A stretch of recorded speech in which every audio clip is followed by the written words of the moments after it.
Hello everyone, this is Dr. Aeronautics. Just a general note, the brakes can be kind of loud.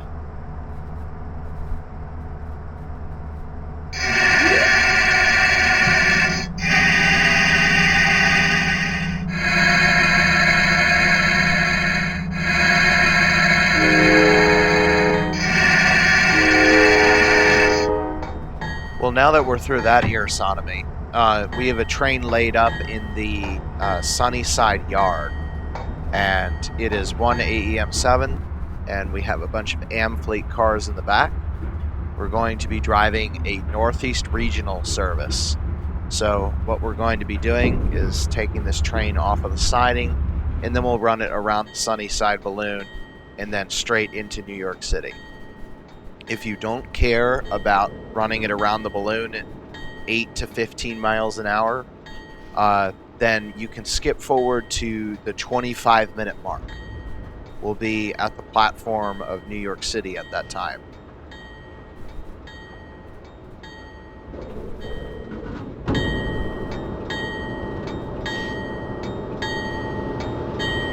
So that's our train.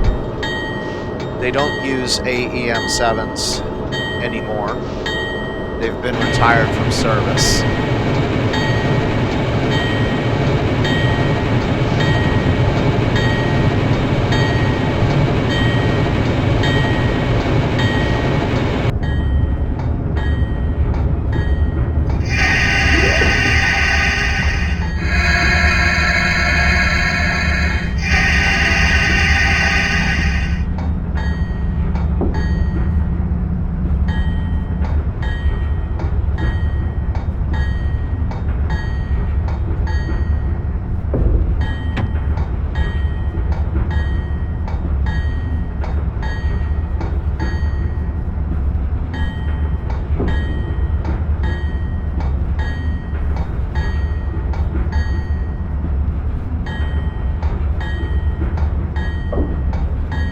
So we will be driving train 125, Northeast Regional.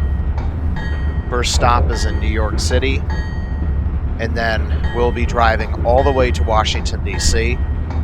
At that point, we will decouple the locomotive because the service will continue south to Norfolk, but we won't be having that on Train Simulator. At Washington, D.C., the catenary system ends, and the electric locomotive will need to be switched out with a P42 diesel-electric locomotive. And then from there, it will continue its journey southward.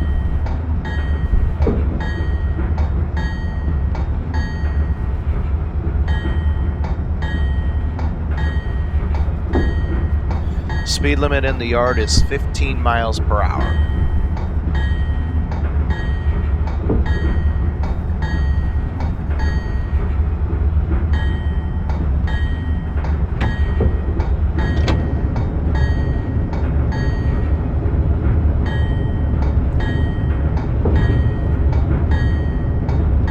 The other thing that is loud in addition to the brakes is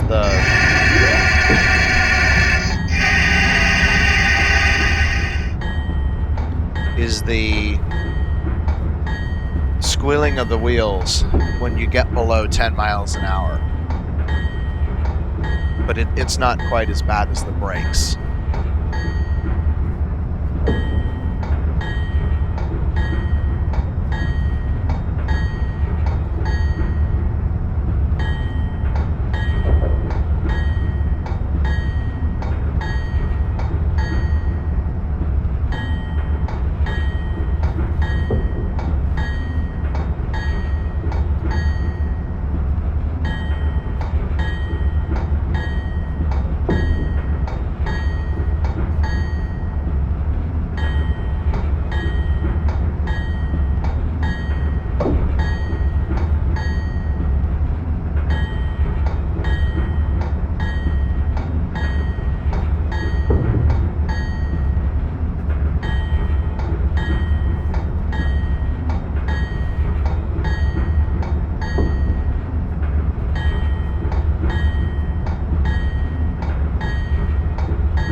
So since we have extra time going around this loop, let me detail a few things. So we're due in New York City by 11:30 to give the passengers time to load. We'll be departing from New York City at 11:35. Next station is Newark, New Jersey at 11:52. And then after that is Metro Park at 12:06. Trenton at 12:30. Philadelphia from 12:57 to 1300. In Wilmington, Delaware at 13:21. At Baltimore Penn Station at 14:14. BWI Airport at 14:28. New Carrollton at 14:42. And ending in Washington Union Station at 15:05. So we've got quite a lot ahead of us. 4 hours to go, basically. It's 4 hours if you don't cut out the stays at stations.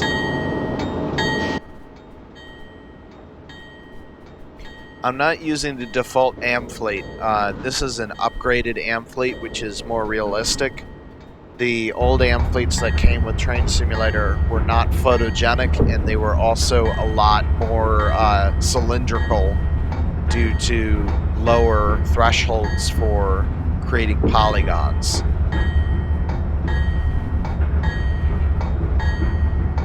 In reality, they weren't really cylindrical. They were more of what's a 20-sided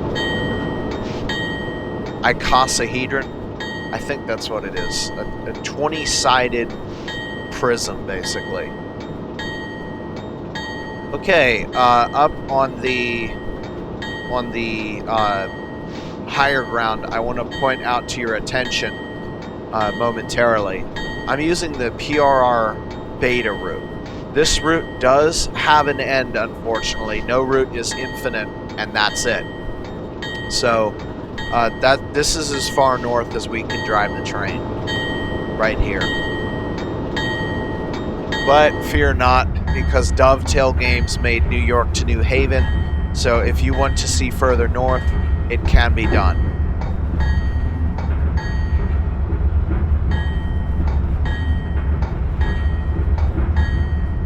So now we're swinging around, well, it's technically south, but in reality it's west.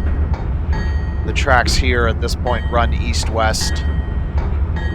So, unfortunately now we're going to be entering Sunnyside Yard, which connecting track has a speed limit of 5 miles per hour. So, things are going to slow down quite a bit from now.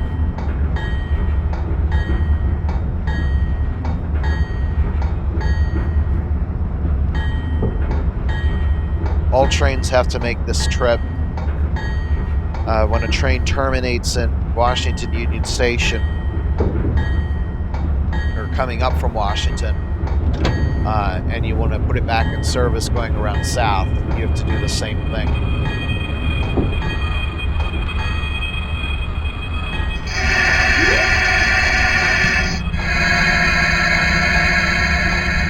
Well, our first 2-for-1 sale.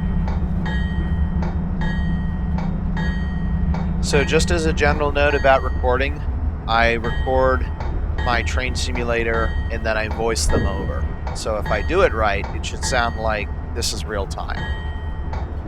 All of the switches will be working manually because I don't have the ability to switch the junctions that are more than one ahead. So you'll notice that we don't have the next switch selected because we have to pass over this first one. I want to take that switch on the right, but I can't work it until it's the next one. So we'll be running those as we come up to them. Now, I do have a track schematic on my other computer, which is working out the paths. So I'm not going to make as many idiotic mistakes. I think I made a total of 1 mistake, and it wasn't that much of a mistake. So if I wanted to be super accurate, I could create a path on Train Simulator with a number of individual switches that I need to set.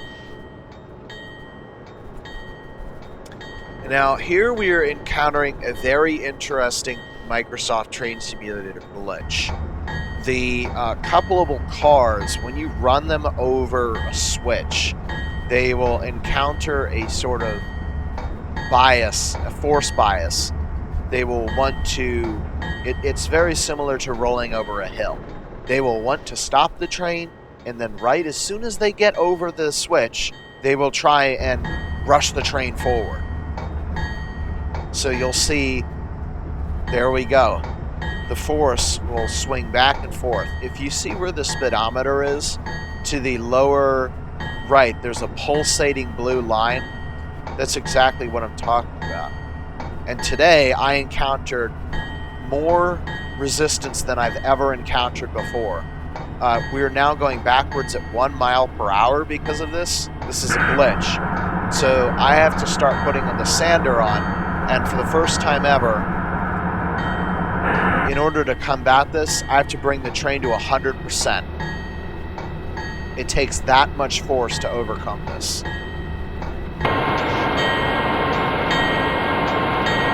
So that is an AEM-7 capable of 135 miles per hour under full throttle to try and get the train through the interlock.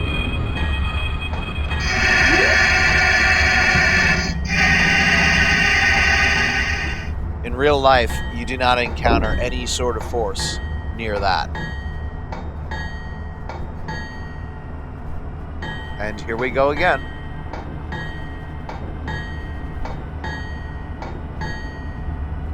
So eventually I figure out that that yellow and blue bar is not actually a effort meter. The effort is in the to the upper left of the speedometer, but rather it's an accelerometer. So eventually I got smart to it and realized, hey, if I can integrate this thing to 0, we can prevent acceleration and deceleration. So that's basically what I'm doing now, is I'm trying to destroy the yellow and blue line and keep it nulled out on the green line. So I guess it's a test of my physical integration skills. I'm basically trying to integrate that line to 0, and I do a better job than I would expect.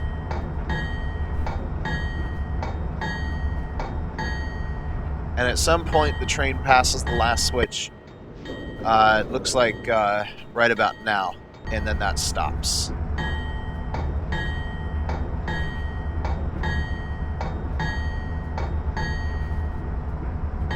And now that we're off the connecting track, we should be able to go back up to the yard speed limit of 15 miles per hour.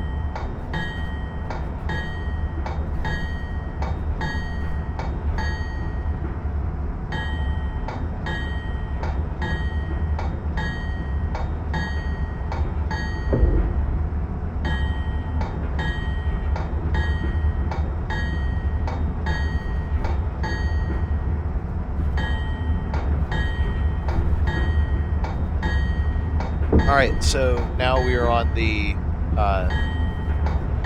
large side tracks. These will run all the way into the main line and will take us into the tunnel to New York Penn under the East River. So we're all set.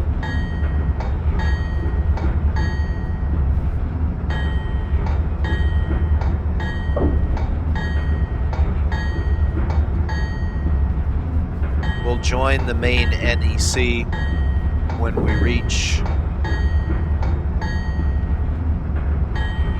I can't read that. Oh, there we go. Looks like P interlocking.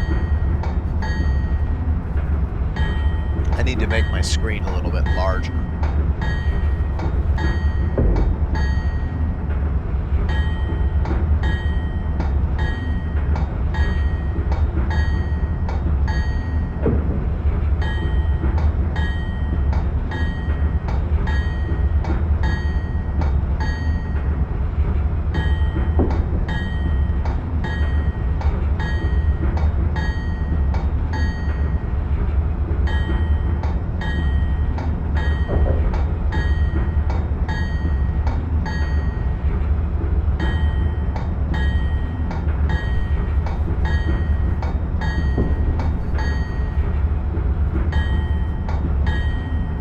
Now, don't you worry about the speed, because the tunnels under the East River have the high speed limit of 60 miles per hour. They're not like the B&P tunnel. But then again, they're not like the high-speed tunnels that you see in Europe and Asia, where the speed limit through the tunnel might be 150. In other countries, when you go into a tunnel, that means you actually get to go faster. In the United States, when you go through a tunnel, you get to go slower. There is a tunnel on the Harrisburg main line that is completely straight and double track, and the tracks leading up to it are completely straight, and the speed limit in the tunnel is lowered.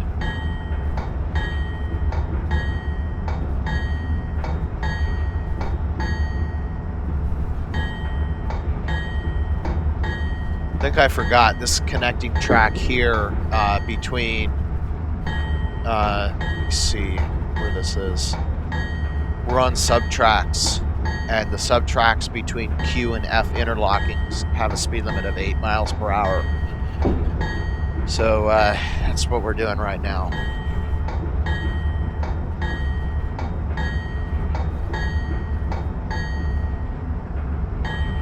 Once we reach Q interlocking, we'll be able to accelerate.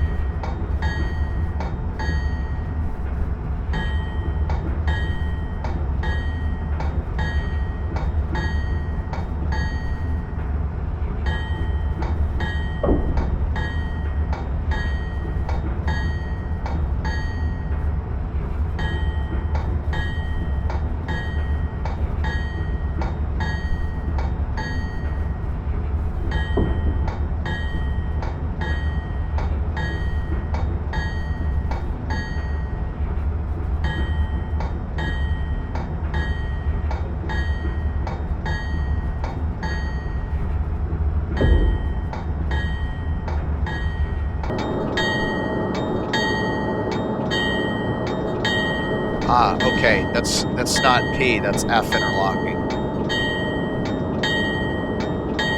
When I voice over, I don't have a full resolution screen, so I'm not able to read all of the lines. So this makes sense. At F interlocking, our speed will resume up to 15, and then when we come onto the main line, which will be one more switch, then we get to go 60. So the two tracks on the right are the main NEC tracks, and up ahead you can see the tunnels that will go under the East River and eastern Manhattan, and they will turn us out right into Penn Station.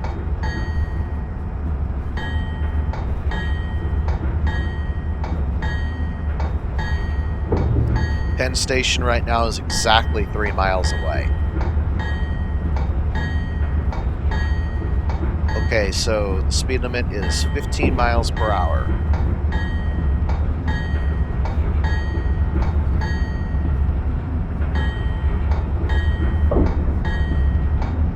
And once the rear of the train is entirely on this track, then it will be 60.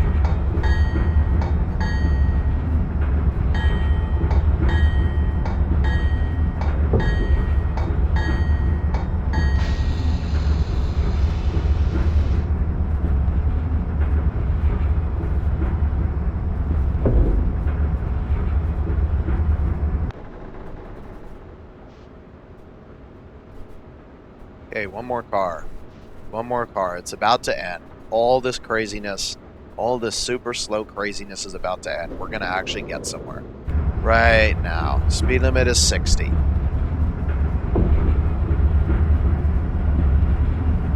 Alright, so we're accelerating into the East River tunnels now. That will bring us under the East River, and in about 3 miles we'll be in Penn Station.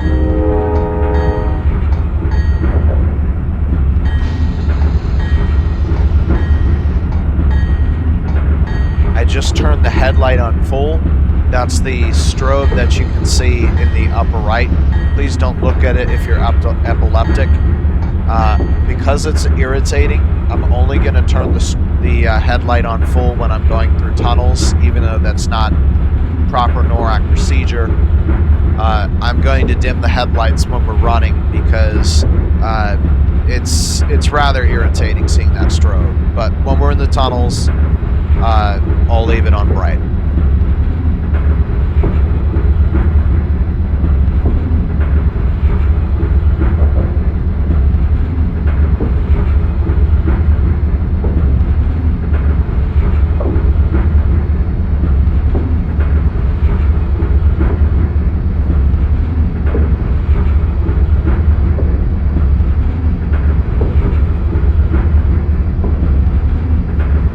Alright, so coming up to this track speed limit of 60 miles per hour.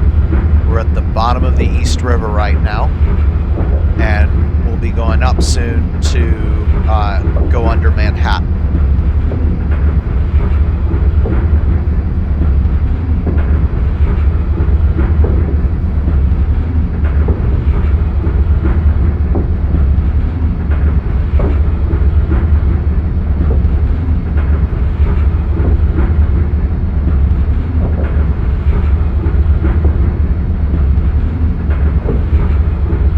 By now we'd be under Manhattan.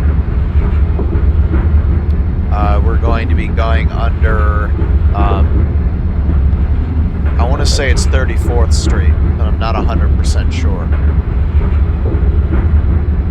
Up ahead is JO Interlocking. It has a speed limit of 15 miles per hour. So I'm going to begin braking.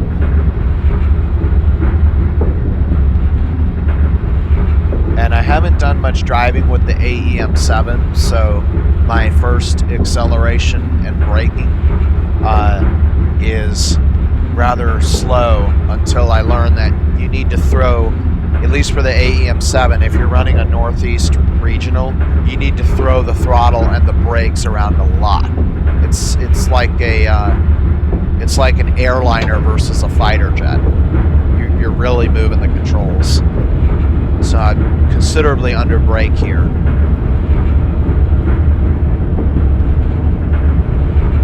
Because right around the next corner we'll be in the station. And unlike C interlocking, there's no large gap between the tunnel and the station. So now I've dimmed the headlights, and yeah, we should be doing 15 now, so I'm really starting to cut the brakes in. Hold yours.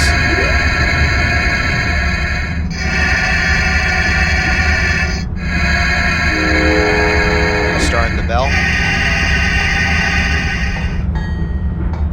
Okay, departure is 11:35, so we have just about 9 minutes here at New York Penn, and I believe it's track, is that track 16?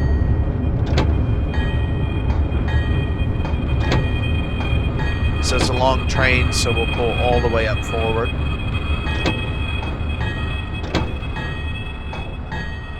And so I'll fast forward the video until we're ready to leave.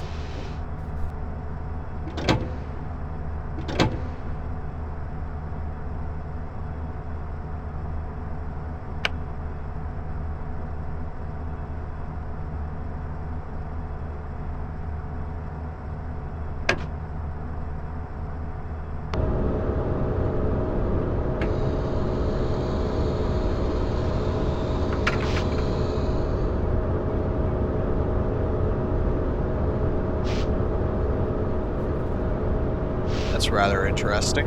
You can see the The doors actually open when you put the pantograph down. It's pretty cool.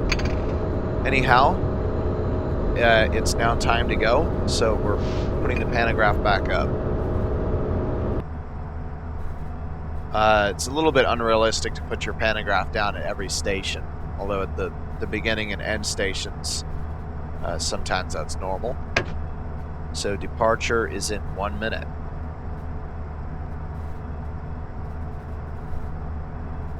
Next station will be Newark. You guys finally get to see the station or the city that I was talking about. So in this video, we will be both going to Newark, and we will be passing through Newark. So Newark is New Jersey, Newark is Delaware. Don't anybody get offended.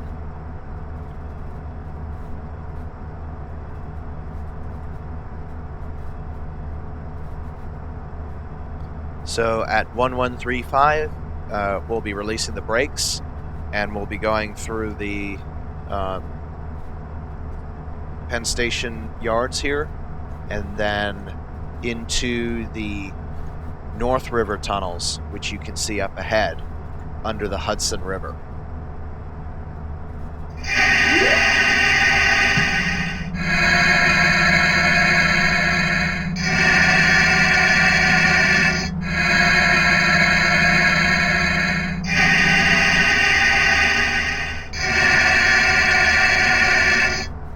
Departure time.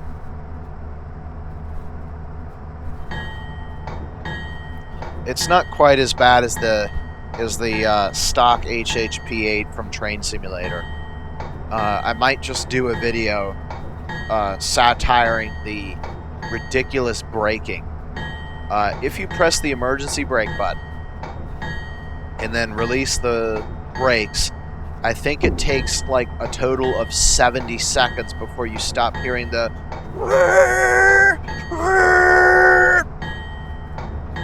It's extremely irritating.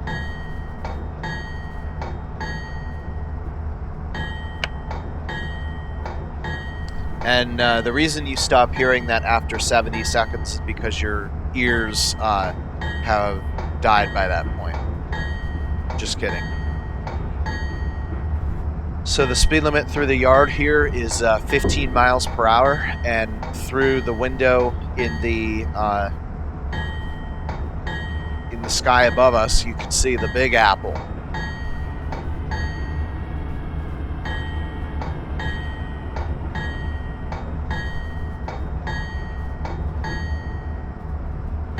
In modern times, they've covered this over, so don't bother looking for it on Google Earth, because it's now there's now buildings on top of it. So you can't see any of New York City from the train now. The last you see of it is the skyline in the swamplands, and then on the east side, you see the skyline as you're diving under the East River, and that's all you get to see. Keep in mind, this route is modeled in 1950, but there are a few things like interstates that didn't exist at the time. So we're having some issues right now with the switch tracks, so I'm just trying to integrate the accelerometer. Oh my god. Right now to prevent us from accelerating or braking unrealistically.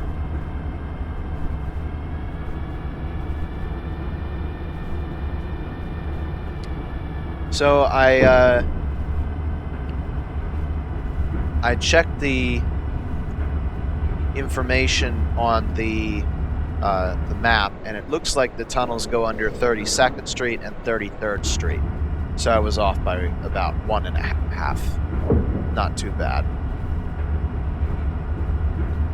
Okay, up ahead, you can see on the North River tunnels, that Quad X structure sitting above the tracks, that's actually a floodgate that can come down and seal those tunnels. And we're actually about 15 to 20 feet below sea level, and the top of that wall where that traffic is driving by, is about 5 feet above sea level. So if you get a significant hurricane or cyclonic storm like Superstorm Sandy, you can actually get water up high enough to pour into where we are now, so that the station has to be evacuated. But if the tunnels aren't sealed off, then the tunnels will fill up like a pipe, like a water pipe. And I think they tried to seal it, and even with trying to seal it in Superstorm Sandy, the tunnels still leaked.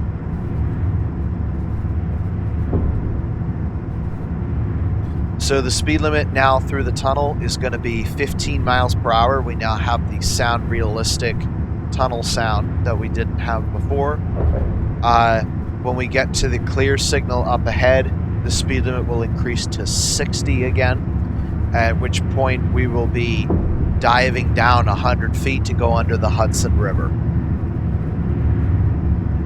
We're actually under the Hudson right now.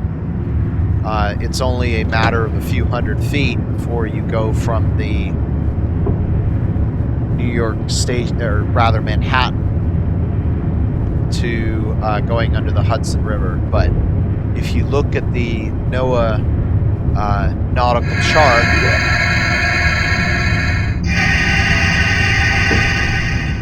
the majority of the Hudson River is flat, and then there's a deep channel towards the center. That's very similar to how the Chesapeake Bay is as well, except the Chesapeake Bay is about 10 to 20 times wider.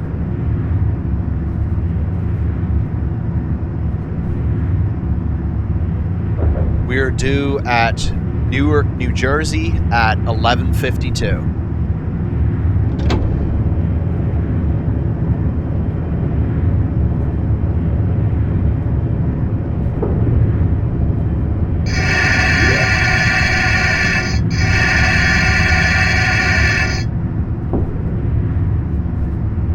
Might have to use the brakes one more time, and then that's it. Nope, that's it. Speed limit is 60.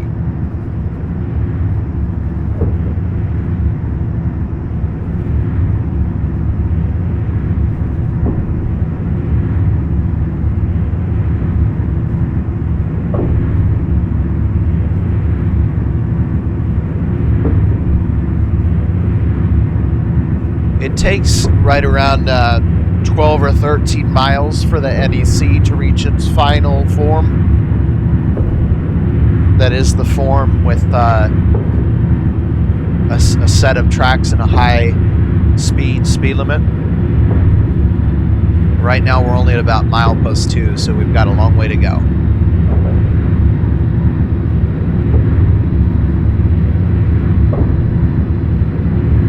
Alright, we're now on the bottom of the Hudson River, and in about 2 miles we'll be exiting this 3-mile tunnel.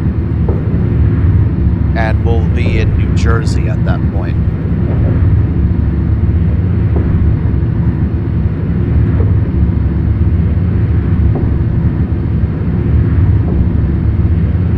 So we'll be going under Weehawken very shortly. The tunnel does not begin precisely when where the river is. There's quite a bit under urban New Jersey.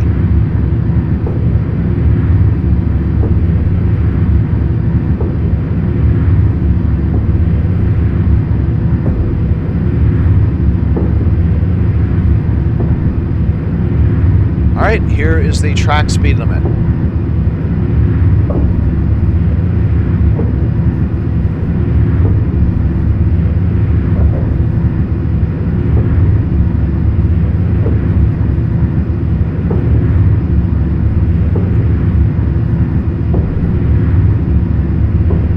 So keep in mind that we're going to be using different speeds than what the limit says on the track monitor. Welcome to New Jersey.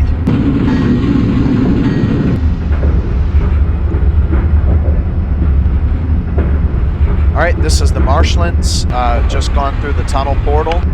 Track speed limit is increased to 90 miles per hour.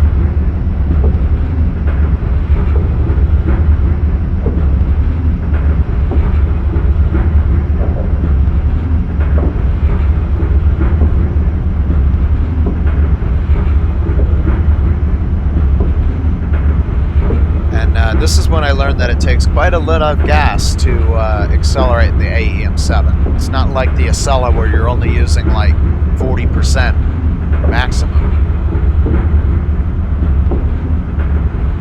So if you look at the cab, the surrounding cab, on the right side, you'll see a signal head, right? That's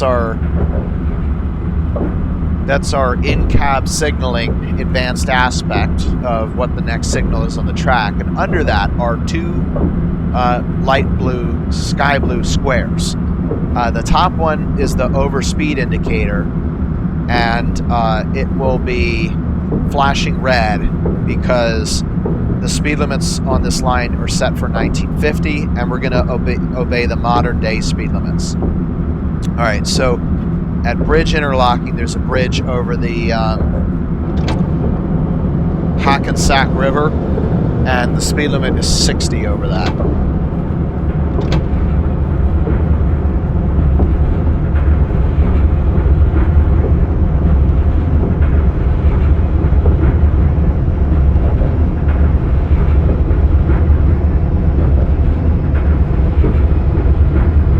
That is the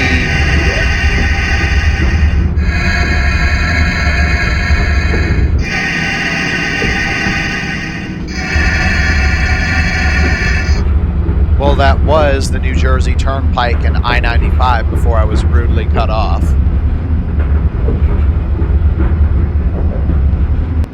We're passing over New Jersey 7 right now.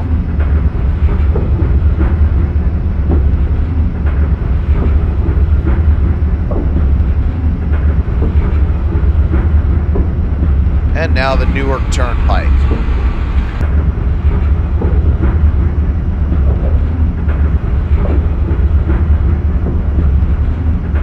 Okay, my computer is struggling to load Newark. My computer is a Core i7 with a GTX 970. Just passed under I-95, and now we're coming into the Newark yards, so the speed limit is lowering to 60. Right? This is a 2002 game. 2002. It's the year 2017. I built my computer with really fresh hardware in 2016. Really good hardware. It is struggling at 15 FPS on a game manufactured in the year 2002. It's incredible how detailed the longevity of this route.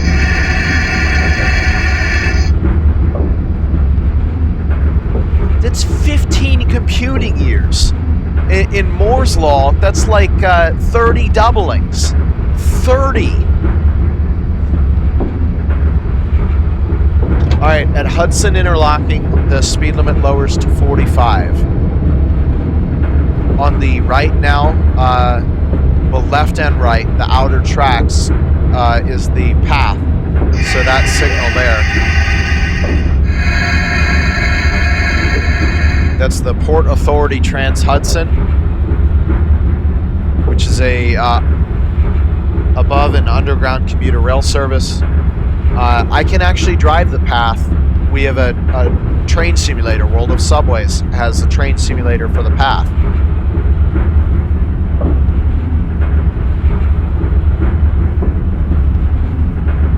So maybe we'll do that in the future if I can figure out how to record it. That's a lot more hectic than the driving I'm doing now. And the guy that talks just has the darkest Jersey accent ever. When he says Newark, he's like, oh, it's hilarious. Okay, so we're gonna go over the Passaic River now. The speed limit here is 35, and then we're gonna go into the Newark Penn Station.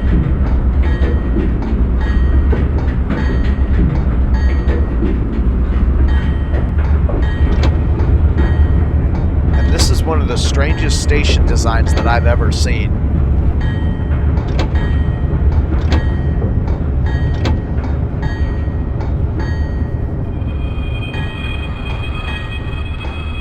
And I overbraked.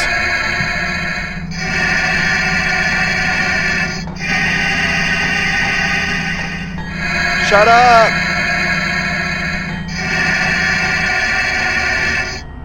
Finally. So irritating.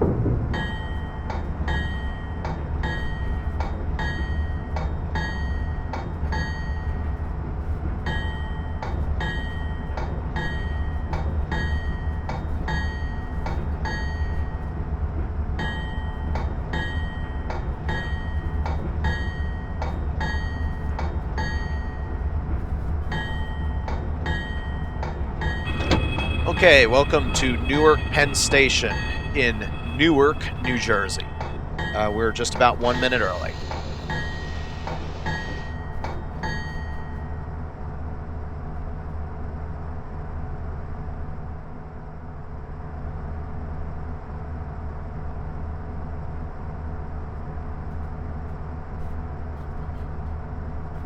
Skipped again, just about time to depart. I love how this cab has a clock. The default Acela cab used to have a clock, and then the mod got rid of it.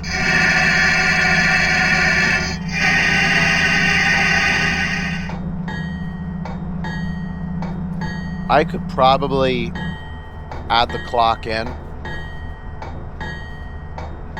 pretty easily through the cab editor, but I'm not sure if it's worth my time figuring it out. This train has a clock though, so I don't have to open the next station driving aid. All I need is the track monitor. And pretty soon I'll probably be so used to driving that I won't even need the track monitor, so it will be fully realistic.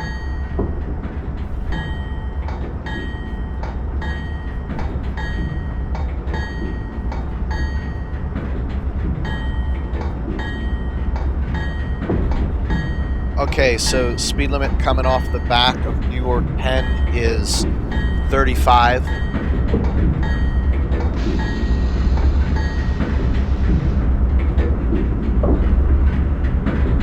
And then it's off to the races. At milepost 9, it becomes 70.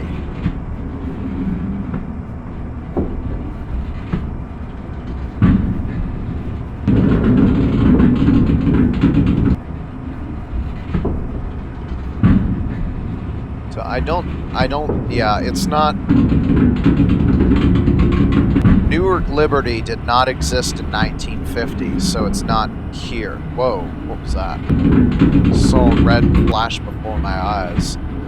So on the left, right about now, would be Newark Liberty Station for Liberty International Airport. That is the end of the path. You can't drive that far down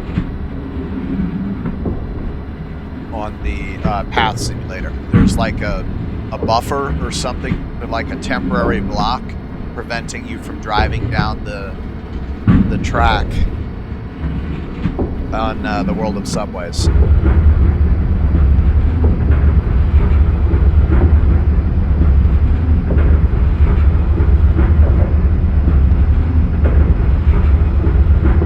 And looks like we've just gone through Hunter Interlocking, which means the speed limit is now 110.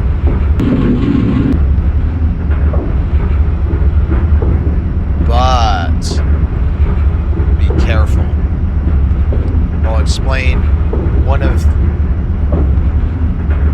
I think this is one of the... this probably qualifies as if you could list 10 banes of the Northeast Corridor's existence, this would be one of those. The North River tunnels would also count, but this one even more so.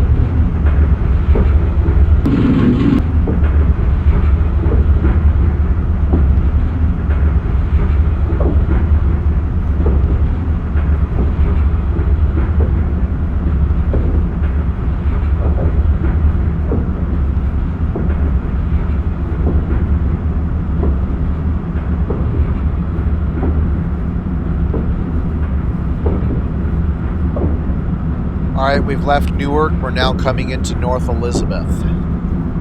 So, first curve west of Milepost 14, 65.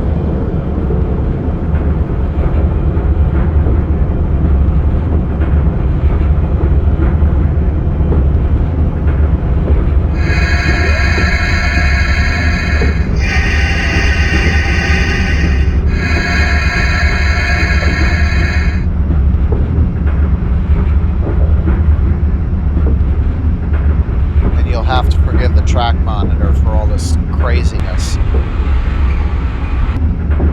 That root compression.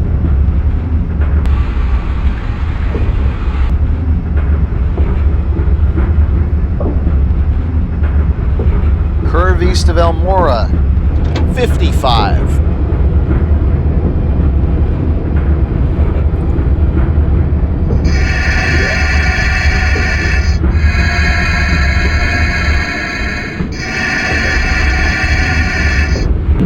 This is the Elizabeth S curve. All trains, including the Acela, have to be doing 55 through the Elizabeth S.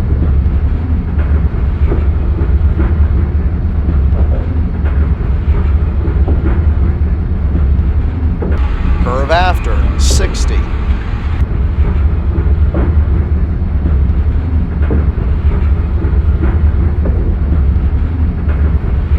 And now we're entering South Elizabeth. Want to guess what the speed limit is now? It's 125.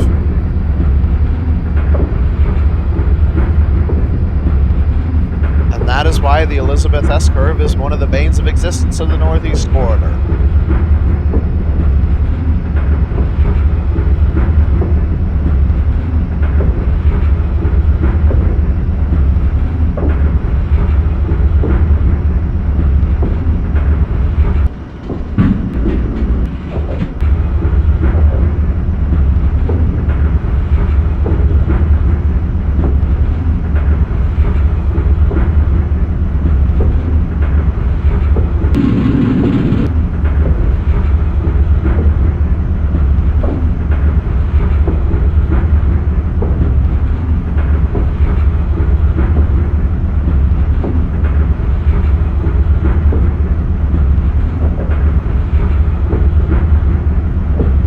So we're on the number 3 track. We need to be on the number 2 track. So actually, technically, we need to be on the number 1 track because it's Linden and then Rahway, and then after that is Metro Park. So we'll be switching very soon.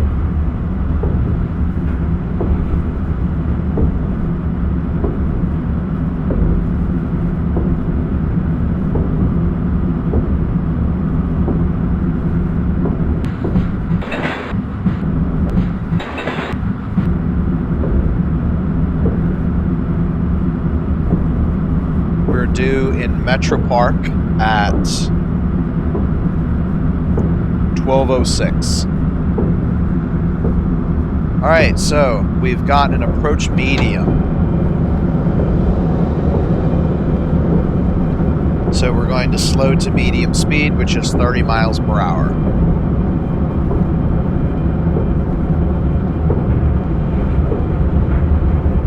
And this is to facilitate our switch from, I guess we're on the number 2. Yeah, it's going to facilitate our switch from the number 2 to the number 1.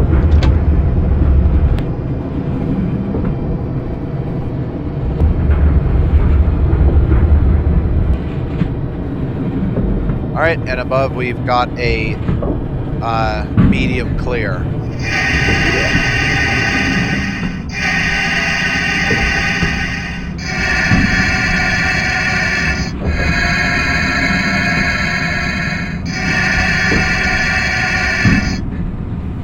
So I'm going to maintain 30 until the rear of the train is clear of the interlocking. So this is Rahway, and on the right is the Perth Amboy line, which is serviced by the New Jersey Transit. New Jersey Transit North Jersey coastline, which runs out to Long Branch and Bay Head. This is actually drivable in this train simulator, or if you prefer, you can purchase the Dovetail Routes or Dovetail Games Railworks train simulators add-on route and have it be fully up to date. Now they use most interesting bi-powered trains. So Metro Park is in about 4 miles.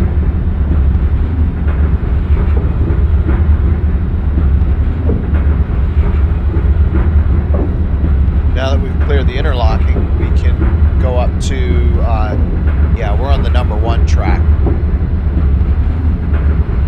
So 90 is our limit here.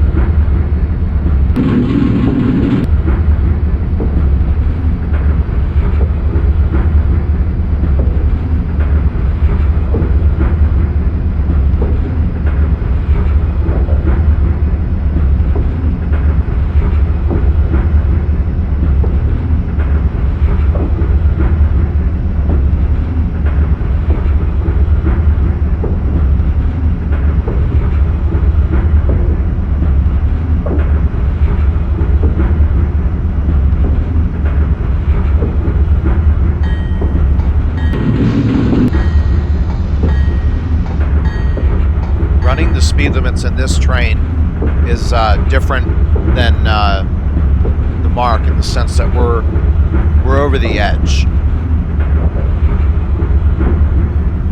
The Mark struggled to reach almost all of them, and when you get up to the AEM7, there was only one speed limit that we're incapable of reaching.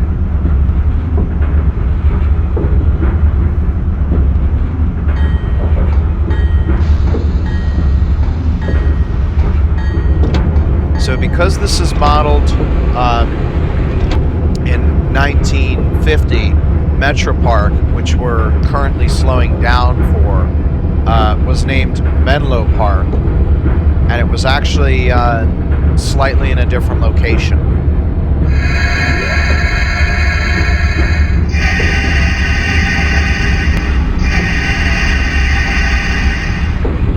Metro Park is one of the hardest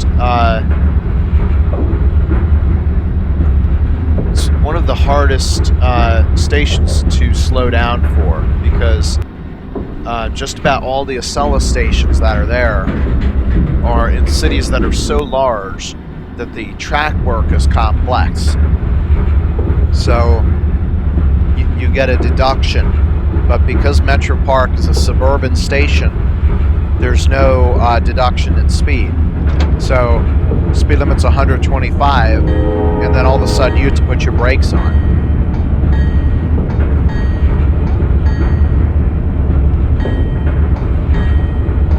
So the station looks a lot different than it does here now.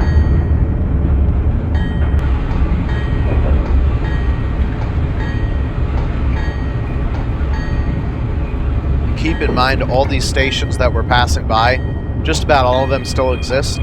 They're the Northeast Corridor Line New Jersey Transit stations. And I might run them once or twice. I have New Jersey Transit equipment as part of the Northeast Corridor package.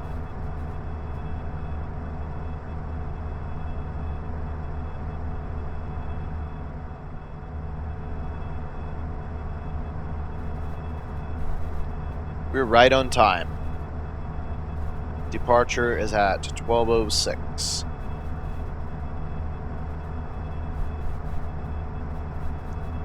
So you can see now the switch is set for us to go back to the number 2 track. In New Jersey, the outer tracks are considered the secondaries, and they have lower speed limits. Our next station will be Trenton. So we'll be on the high speed, well, they're all high speed, the limited high speed, but we'll be on the higher speed ones during our long duration cruise, if you will.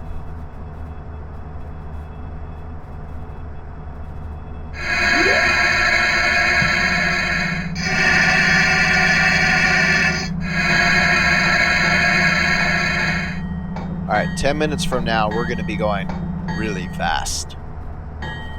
Next station is Trenton at 12:30.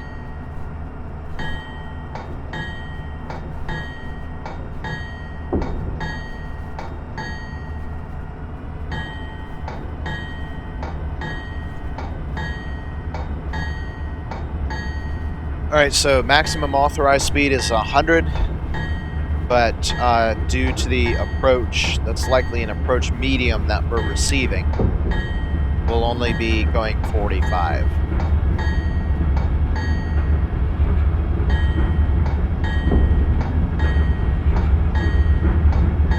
No, that is an approach limited. And what I just said didn't make sense, because limited speed is 45, medium speed is 30. So if it were an approach medium, we would have been doing 30.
And we've got limited clear, so we can keep doing 45 for the time being.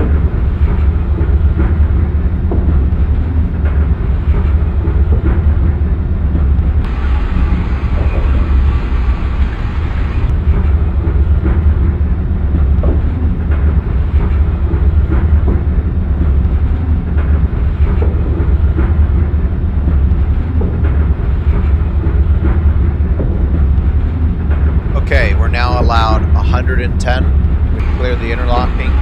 We have to mind a curve that's 80 and a curve that's 90 coming up just ahead.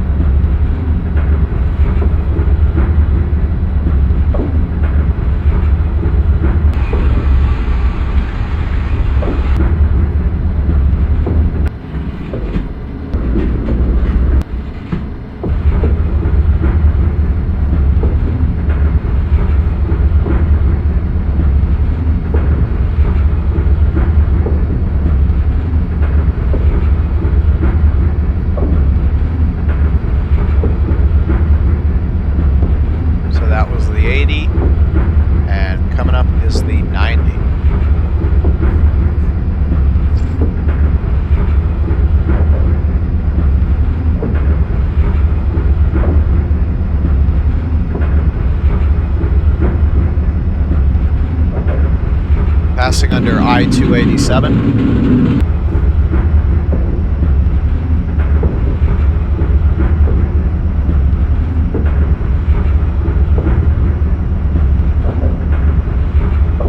Okay, speed limit is now 125.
this our first time reaching triple digits from New York?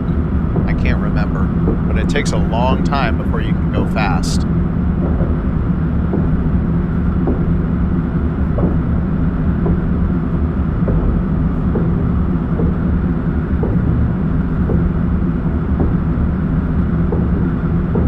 Alright, this is New Brunswick. After New Brunswick, we start reaching a more rural place. There are no true rural places in well, there is one or two rural places in New Jersey, but this is about as light as it's going to get up ahead.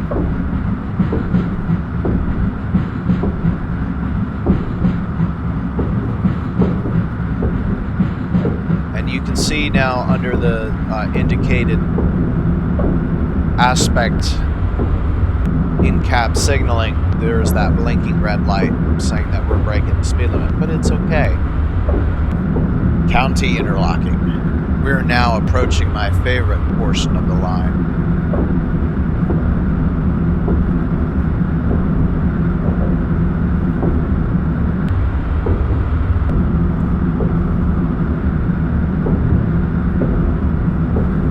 County interlocking, speed limit 135.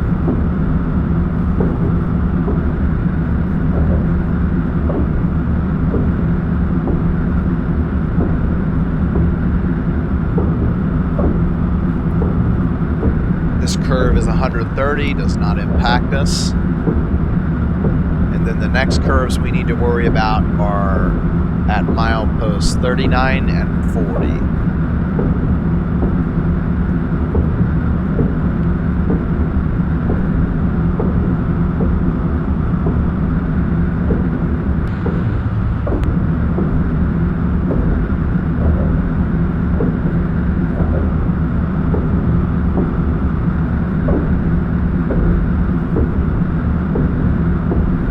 On level track.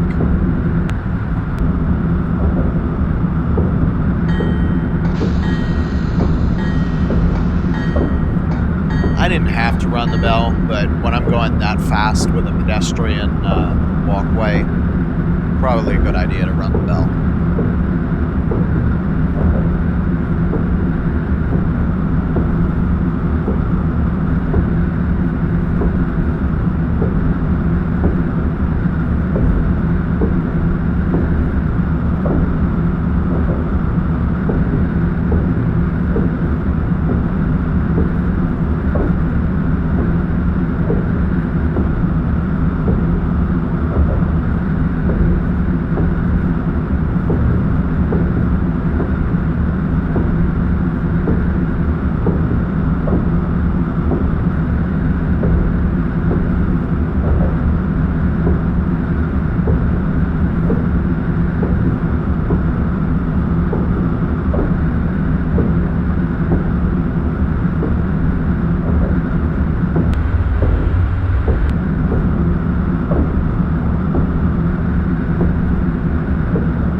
This curve is 130, and we're going to have to back off the throttle just a tad, as much as I hate to do that.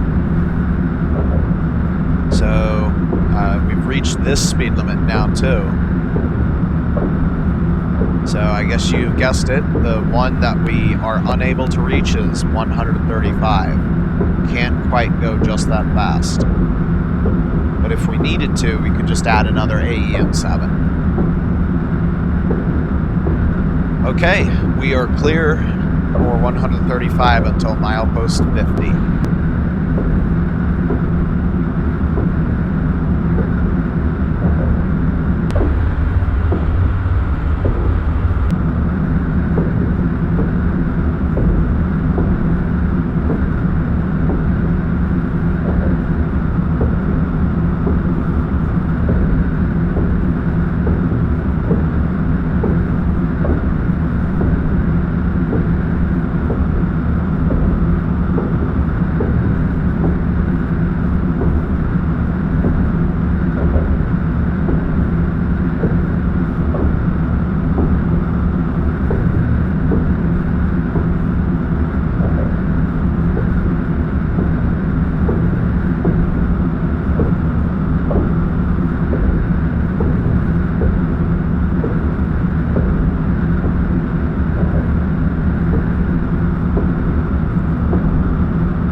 Frankfort Junction.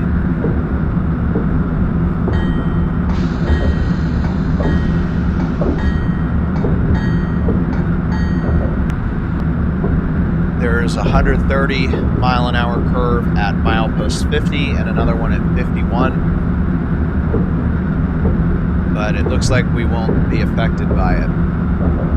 In real life, the tracks here could, in theory, support operation up to 160 miles per hour, and this is actually where they tested the Acela and the Metroliner train sets, each up to around 160 miles per hour. I think the Metroliner reached 164 and the Acela reached 167, given its current power settings. And let's see. The limitation on that is the catenary, so the power lines and infrastructure holding the power poles holding the lines in place are not constant tension. So the maximum speed on a PRR catenary is 135. Look at the PRR catenary and then look at, say, the TGV catenary. Or look at my previous video on High Speed 1. You'll see the difference in the infrastructure. In addition, the voltage is rather low. It's only 12,000 volts, whereas the other section, the higher speed section, northeast quarter line, uses 25,000 volts. Okay, we're about 2 miles out from the approach limited, so because we have a cab signal indication, we should probably start slowing down now.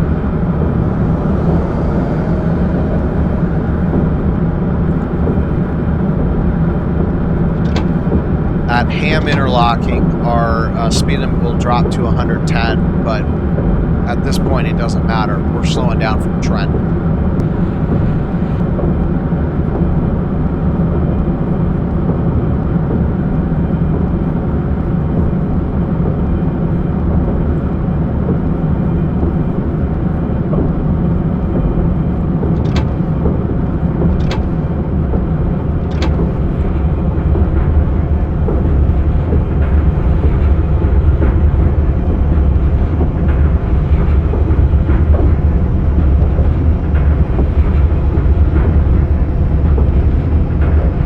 Under I-295.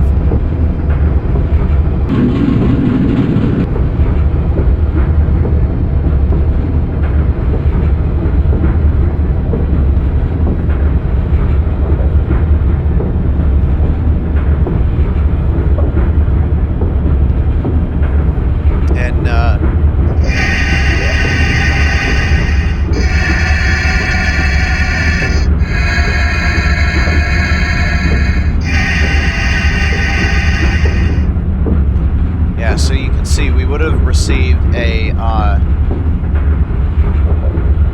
well, that was interesting. It just displayed restricting that time. We would have received a limited clear had we switched this right, but remember, we're going from the number 2 to the number 1, so we gotta wait until now we make the switch. And it looks like I did it just too late. That's fine. We'll have a second opportunity. So Trenton is a lower priority station, so there aren't any platforms on the middle line. So we need to move over.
Okay, above us is US 1. This is the last New Jersey transit station on the Northeast Corridor line and the first SEPTA station. So the two meet, and it's theoretically possible to be able to go from New York to Philadelphia on only commuter rail. Okay, we're a few minutes early, and I have a good idea why. Amtrak doesn't usually like to run their AEM 7s above 125, and we were at about 130. So being that speed for so long, you add quite a few minutes to your, or you subtract quite a few minutes from that. So departure is at 12:30.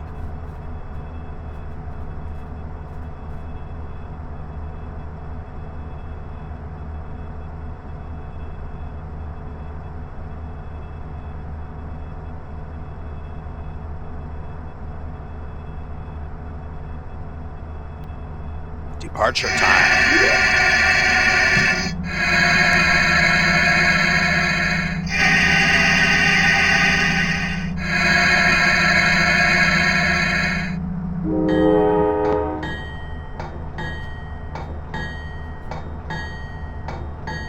So we get to go right back onto the number 2 track right here.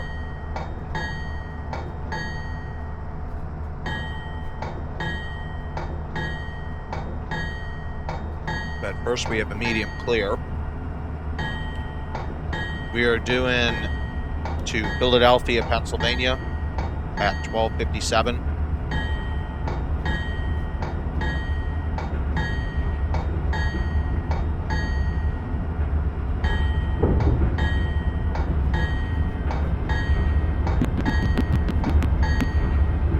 Speed limit on this line is 80, but we are moving over to the number 2 track. So it will be 110 once we clear this interlocking.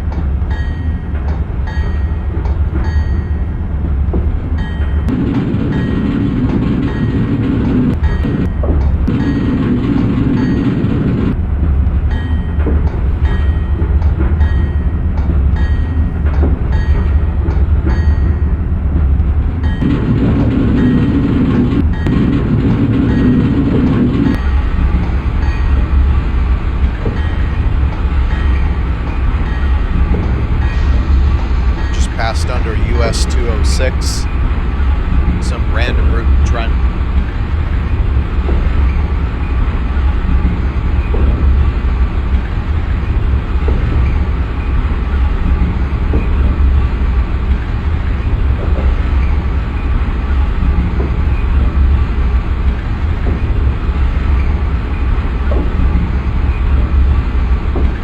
And we'll cross New Jersey 29 below, and now the Delaware River, because there's a state. This is the Delaware River. Go check this out. The U.S. used to be the manufacturing capital of the world. Now it's like China. Okay, we just entered Pennsylvania.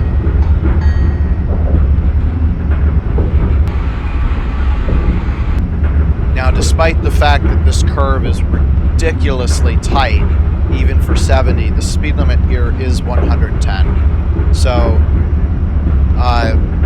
the curve as modeled in Train Simulator is a little bit unrealistically sharp.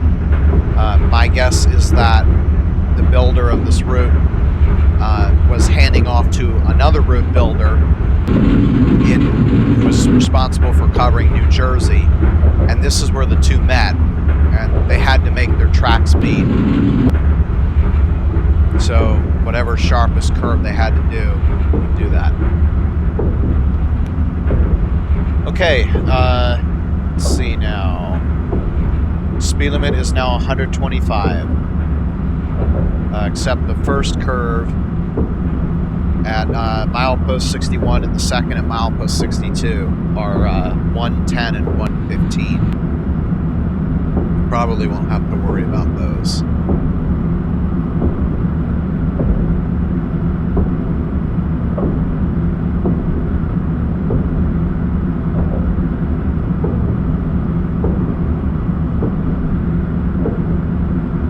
Okay, on our left is Van Sviver Lake. I thought it was Van Slicker, but I guess it's Van Sviver. This is a really great spot to train spot because both sides of the lake are right up to the tracks. I don't think this simulator does it justice as to just how thin the gap is between the two sides of the lake. It's really fantastic.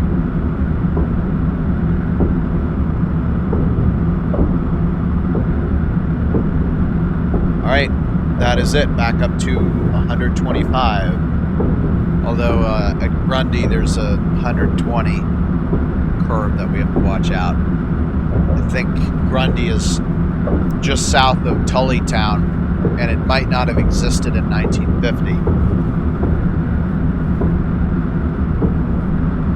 I could really look it up in the railroad documents if I wanted to, but I'm too lazy.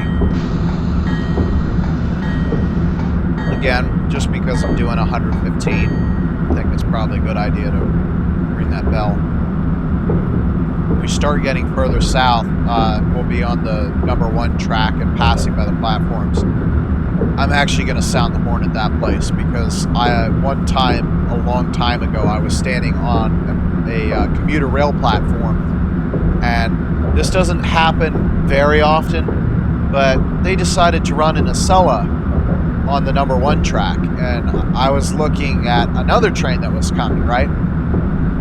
That thing runs silently. When you hear the track starting to make that whistling sound, you see a train coming towards you, you don't realize that there's another one coming. Alright, so I think this is the Grundy curve, 115. And then right after this, there's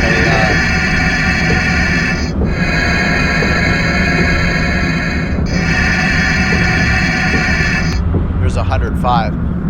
So I had this bad experience of standing on a platform and being like, ooh, what is that? And then all of a sudden, a Acela Express 2 feet to your right at 125 miles per hour. And that creates a very significant suction force because of Bernoulli's law. Very significant. To the point where when your body, you will correct out of instinct. And when you correct, you'll stumble over to the right because of how much you had to correct for it. It's that strong a suction. And it's scary at the whole time. An object, if you think 120 looks fast from a car, you should see what it's like when you're not inside a car. Having something going 120 miles an hour past you at 2 feet is rather uncomfortable and very much inside your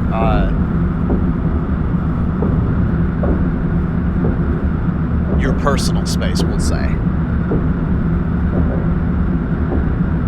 Alright, so I guess I got confused here because I don't know exactly where Grundy was, but the last curve would have been 115. The one we're coming up to now is 105. So we're going to start braking for that.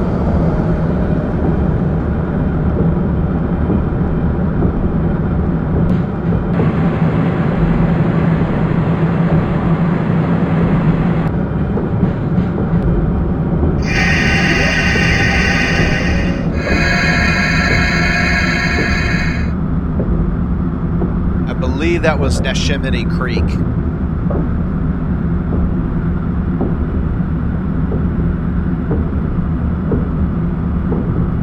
Alright, and there is a curve at 74 and 75. Each of those are 90s. And if you notice a pattern here, you're right. We're getting more and more slower speed limits, and then eventually we're going to drop from 125 to 110, and then we're going to drop even further. We're starting to get close to Philadelphia, which in 1950 was the second largest city on the corridor. Well, It's still the second largest. But it was the second largest region. Now it's the third largest.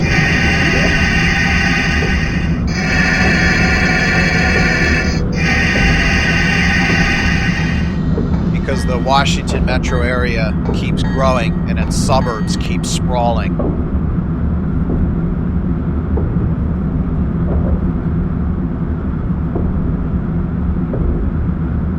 Alright, so this is the other 115 here.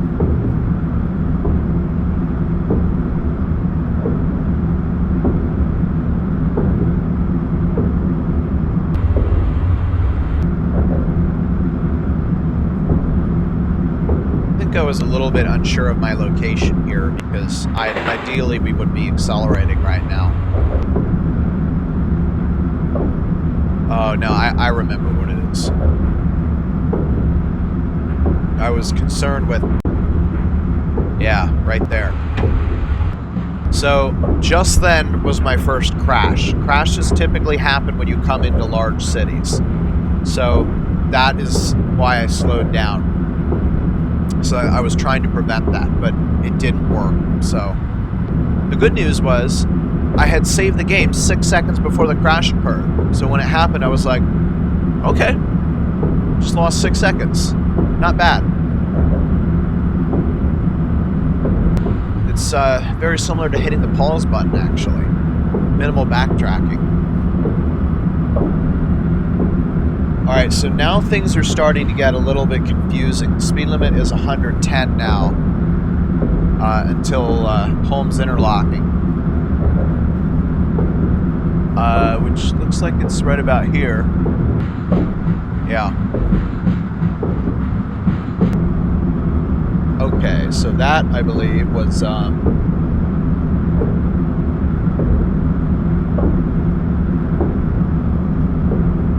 Pennypack Creek. Interesting. Okay, we're starting to get really close now. We're in Wysonoming.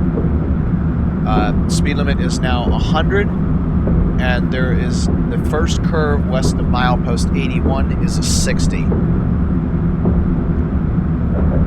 And now you'll start seeing the skyline of Philadelphia.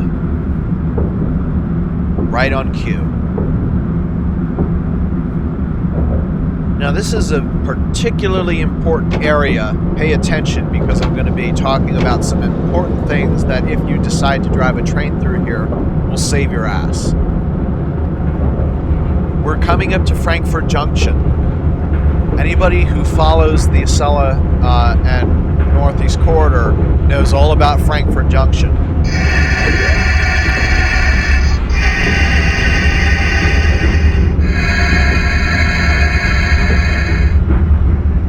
In 2012 or 2014, there was a crash here, and they had to investigate why a train was going 105 miles per hour in a 50. We're coming up to, well, initially it's a 60, and then it'll be a 50, right?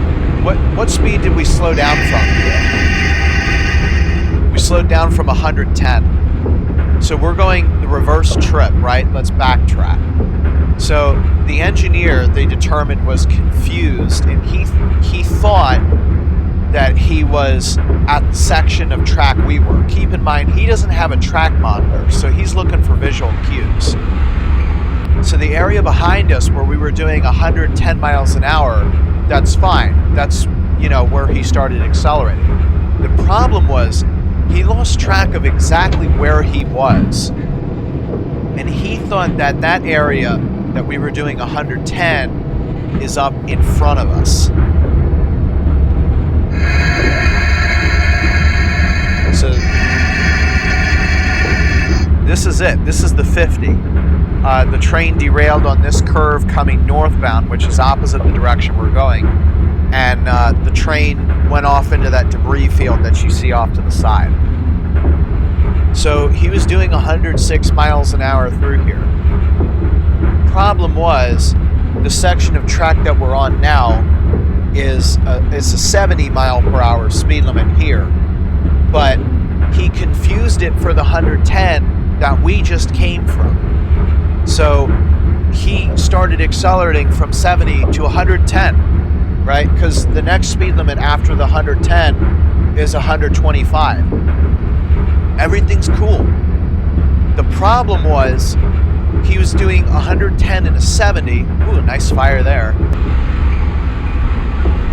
And right after the 70 is a 50, not 125. So, oh my gosh, we're coming into a 50. What in the world is going on? So, being completely confused, he didn't apply the brakes because, you know, what? Next is supposed to be 125. So, that's a mistake that people can make. I've made it in my car before, where I've been traveling, 300 miles in a car, and I get confused where I am. It's an honest mistake that you can make. I think I've even made it in Train Simulator a number of times when I hide the track monitor. So that's just important to know. All right, this curve is a 65.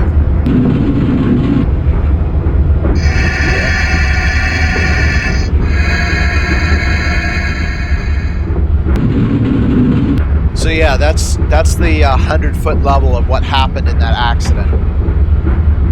It's just we're going the opposite direction of where that happened. Through North Philadelphia, we do 60.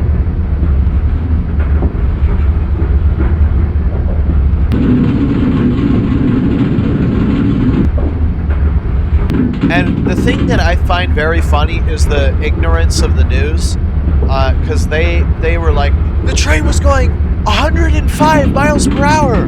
It was going 105. And I just want to cut in and say, you do realize that about 3 miles down the road, the speed limit is 125. So really, we would prefer that it would actually be going faster than that. It was going 105. They act like it's a big deal. Yes, it's a big deal doing 105 in a 50. You will derail and injure and possibly kill people. But 105 is not particularly fast for the Northeast corridor. In fact, it's in terms of cruising speeds, it's on the slower side. Speed limit is 70. We just went through North Philadelphia. And from what I've heard from my friend who grew up there, it's a good thing we're not stopping.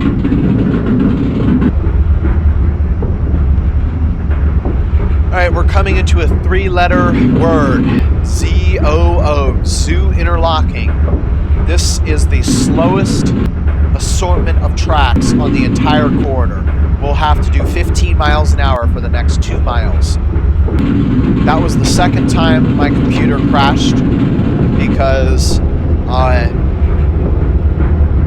we're coming into a big city.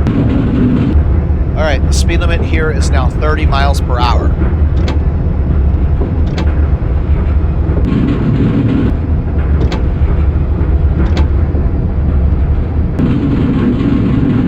Have an approach medium for the second signal coming here.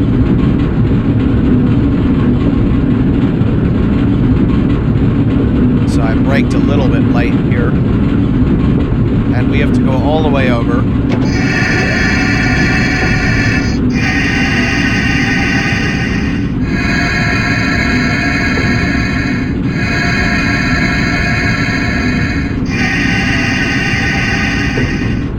Alright, so the PRR people were a bunch of pricks when they designed this because they were pro-Pennsylvania.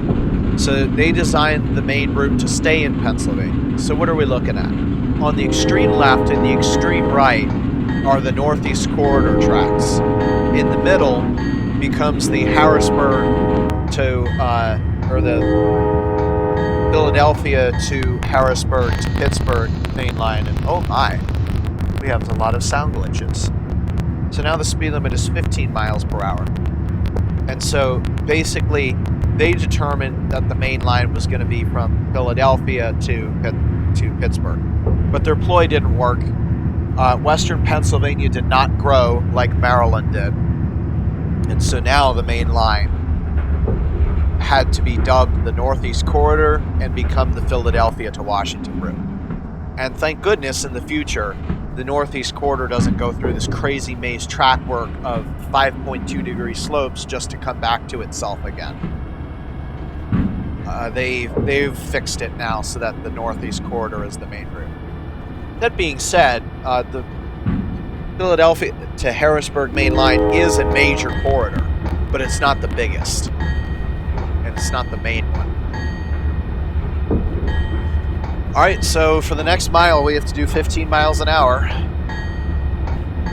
You have to ignore what all of this says.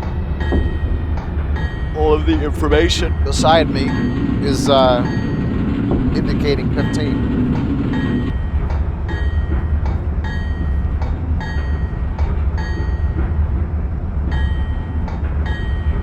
So the second time I had a crash, it was a little bit unfortunate because the video restored the last time I said we had a crash, but this is where the crash occurred, so I lost about 6 minutes, and that was rather irritating.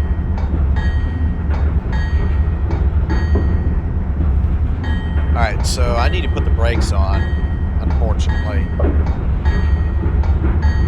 I tried to let it off, but we're going too fast. Just the brakes are so annoying.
Coming into Philadelphia 30th Street Station. Speed limit is 15 miles per hour.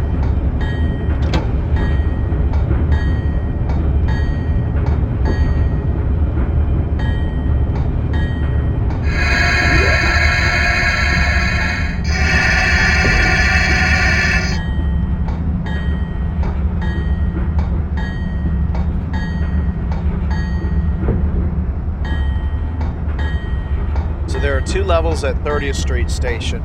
We're on the lower level. The upper level are the tracks on the flyover to the right. And that, I believe, is... there is a SEPTA route that goes up there. And in addition, I think the... was it the Patco speed line is up there? And those tracks will lead into Suburban Station eventually.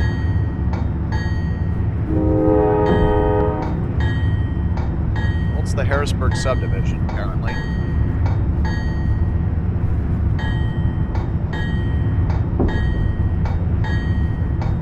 Alright, our bell is already running.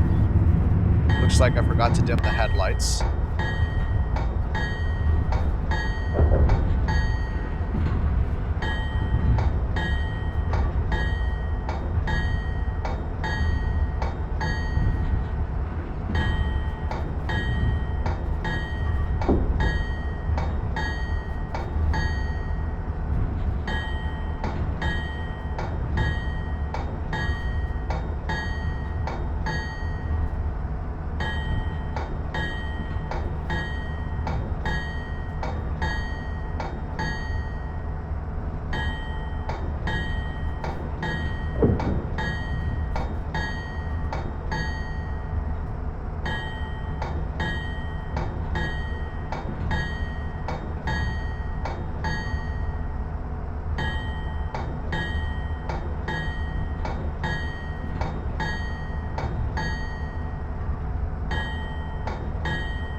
Okay, we're about 3 minutes early. Not bad.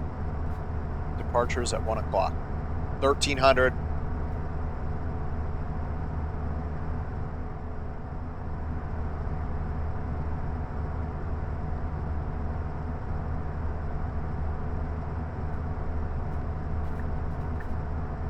Okay, after a rest here, it's time to get going. Just a few seconds. We'll be on our way to Washington, D.C.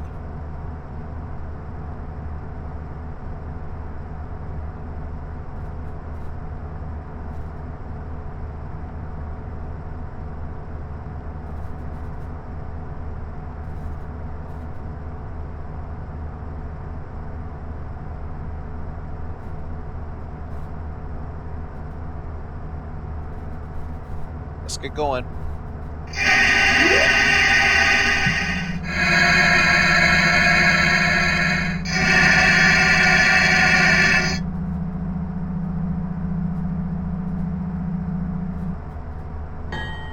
I like the compressor. Not a fan of the brake release sounds. I don't think they're very realistic sounding either. I mean, it sounds like somebody dragging a very long and cragged lead pipe across a rock face. It just doesn't sound right.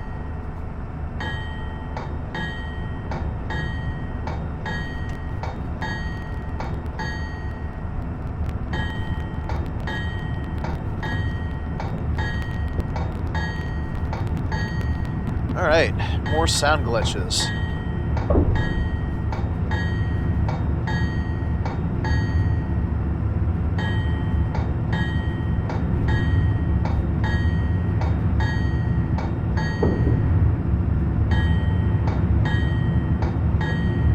That was Market Street that we just passed under.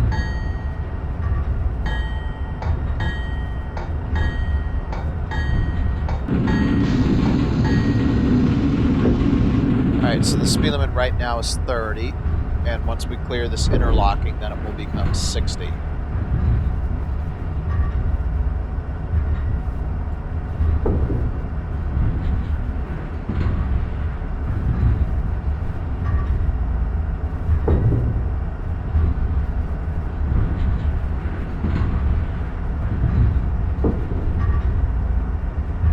And thank goodness getting out of Philadelphia is faster than coming in.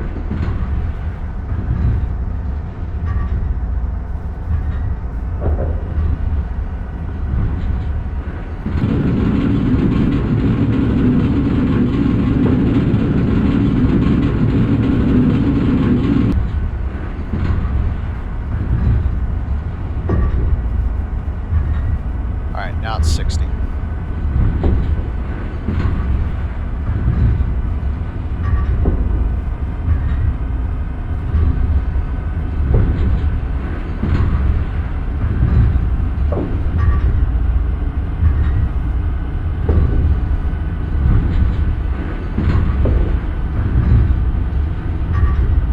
Now it's 70.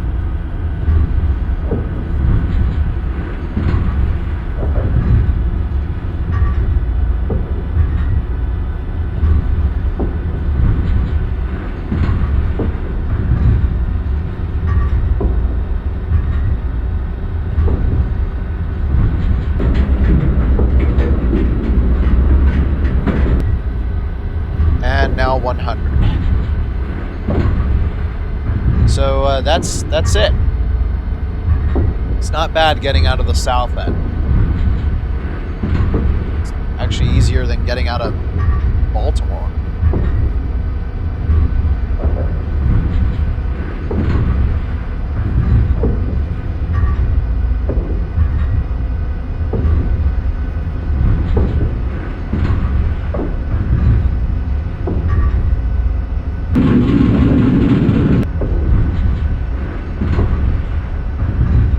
There's a curve at Milepost 5, and slightly after that, that's a 90.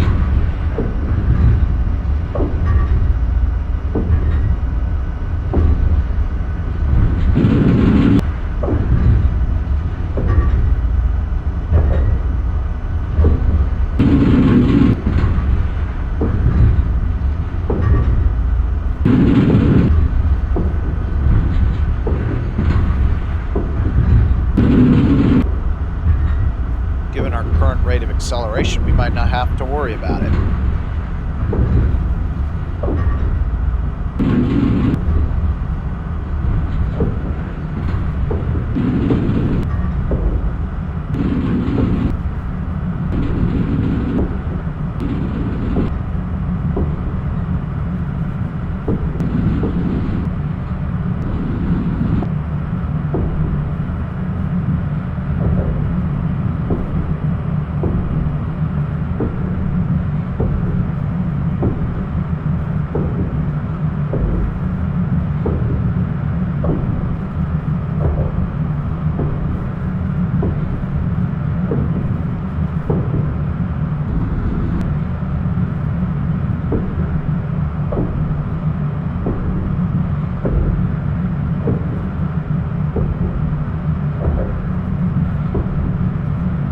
Now, due to much unintended retardation features, we will be going a lot slower through the Philadelphia to Wilmington area.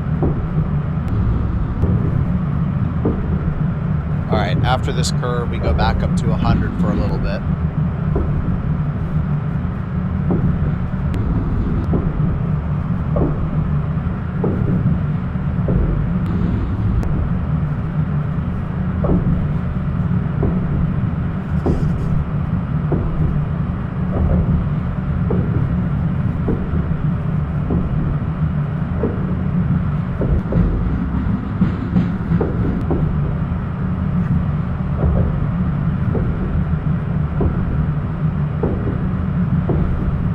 These stations on the right are SEPTA stations.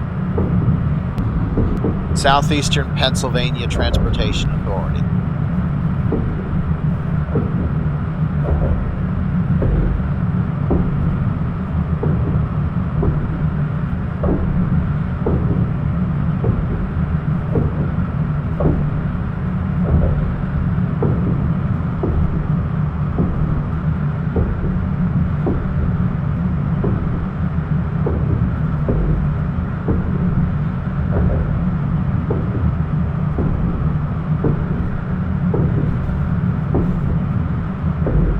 I don't know if I have any SEPTA equipment or not downloaded. I want it though because the PRR Beta route has tons and tons and tons of lines that you can drive on SEPTA. It probably has about 300 miles surrounding Philadelphia of just lines that SEPTA's built all over the Philadelphia area. So I want to be able to drive that sometime, feature some of those videos, to go up towards Doylestown and such.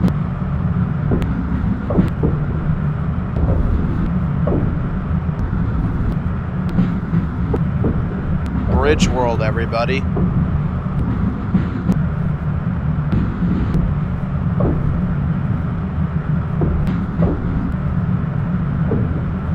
Go by faster than seconds on the clock. Okay, 90 miles an hour now. Probably should have done that before coming into the curb.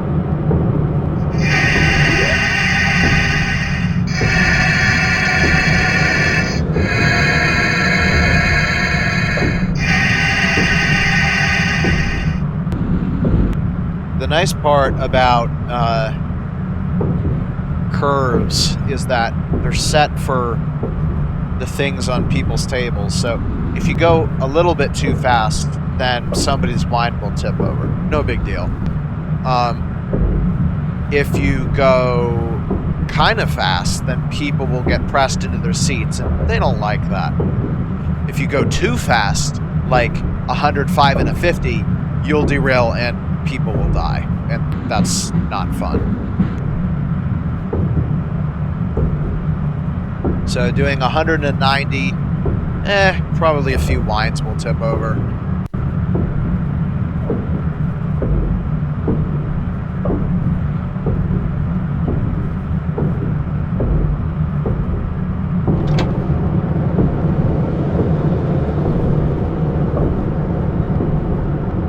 Now, I'm a little bit curious as to know what's going on now, because we're not switching tracks, and yet we're still receiving a approach limited. This is what normally happens when there's too much traffic on the line, and you have to get slowed down because the train in front of you is too close. So you'll get an approach limited even though you're not switching tracks. And I actually welcomed this because it's realistic. In real life, you would be receiving several approach limiteds through your service trying to space you out. Perfect. So hold 45.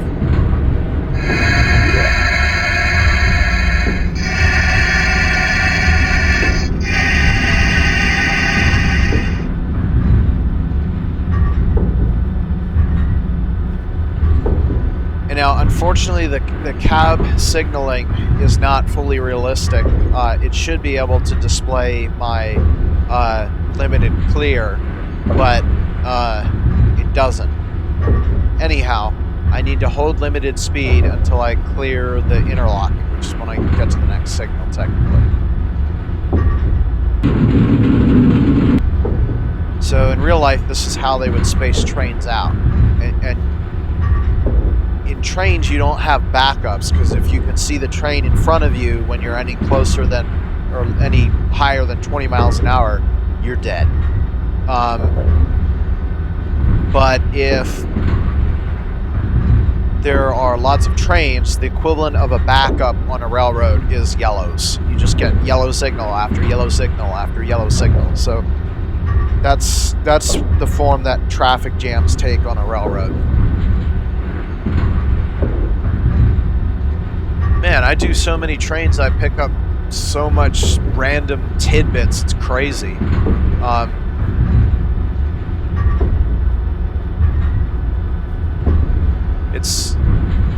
My name is Dr. Aeronautics, but okay, yeah, it's a limited clear. Given the amount of trains that I drive, maybe I should be known as Dr. Ferro Equinautics. Yeah, Ferro Equinautics. It's a thing.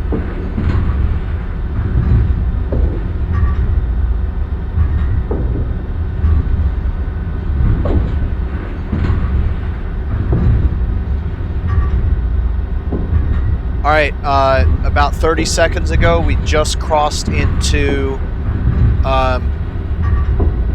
Delaware from Pennsylvania.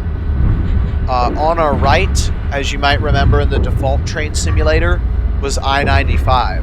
But, you know, because this route is themed in 1960, apparently I-95 didn't exist in that location.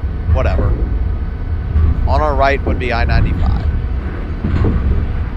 Okay, so now we're coming up to track 1F through Bell Interlocking, so the speed limit is 60, so I'm not going to accelerate as much as I would normally.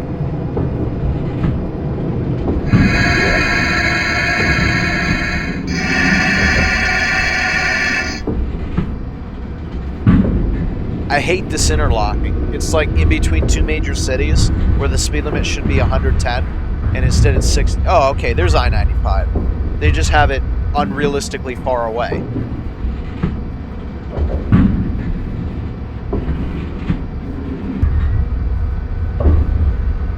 See, and now the speed limit goes back up to 105.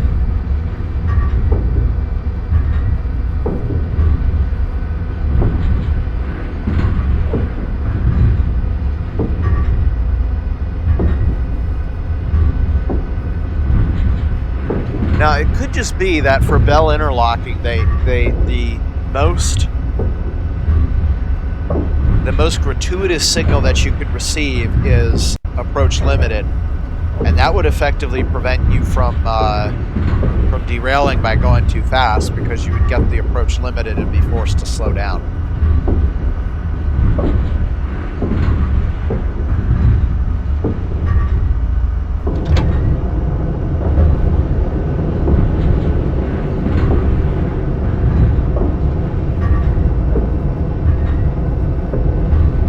I should have put my bell on.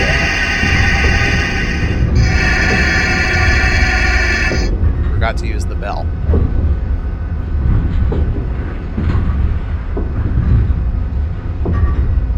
I'm actually not sure what I'm doing right now.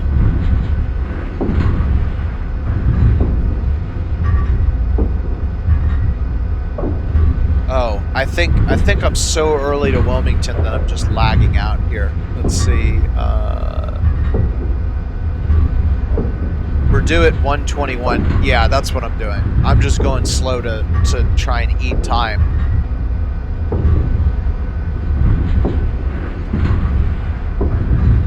Yeah, because through here the speed limit is 80.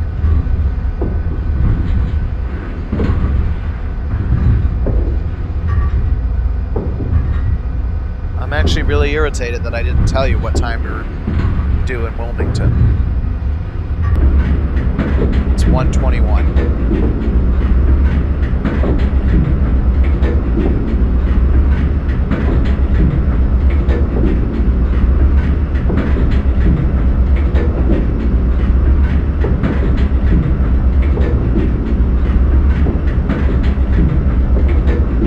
Alright, I'm going to start slowing down for a 40-mile-an-hour curve.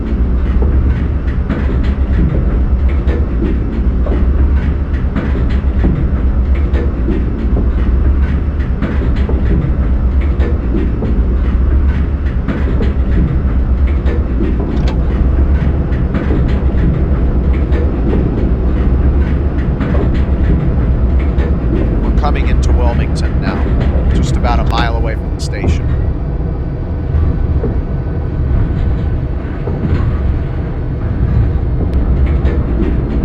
Man, everybody's wines are going to tip again.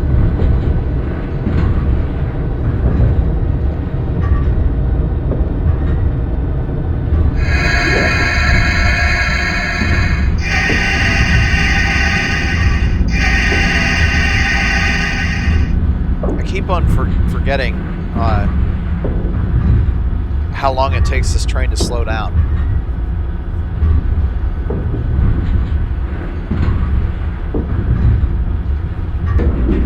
Alright, on that bridge, the speed limit's going to lower to 30.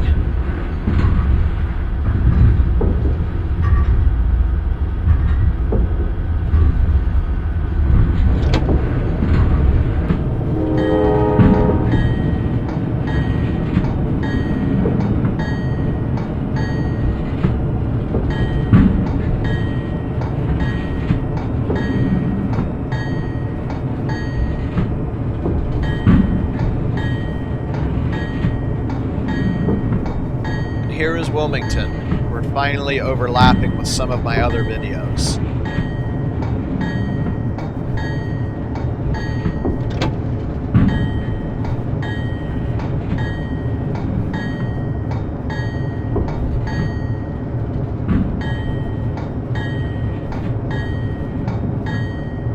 We're about 4 minutes early.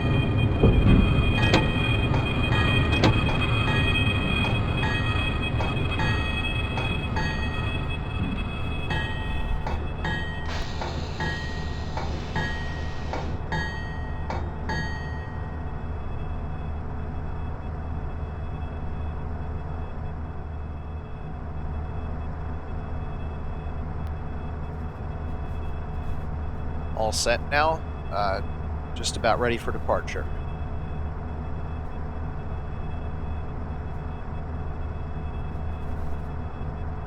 Okay, targeting speed limit 30 miles per hour.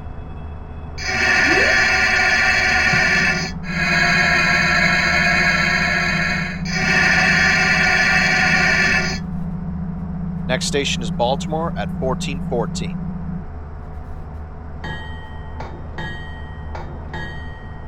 So we actually got 57 minutes to go.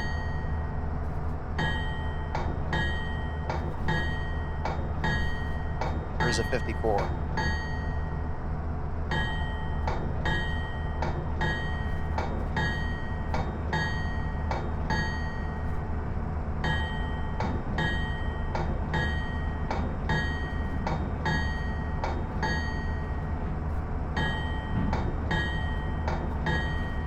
Considering the game only crashed about 2 or 3 times between the 224 miles between New York and Washington, D.C., I'm actually fairly pleased. That's about a crash every 100 miles or so.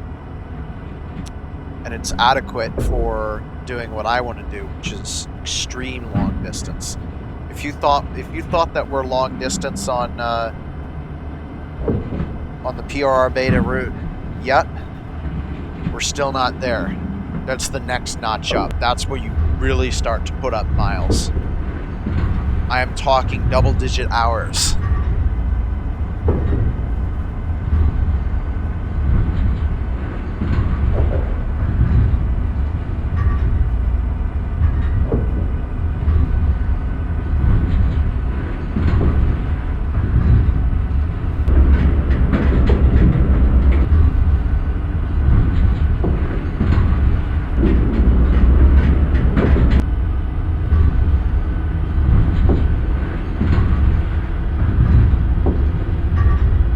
Okay, we've cleared that interlocking. The speed limit is now 80.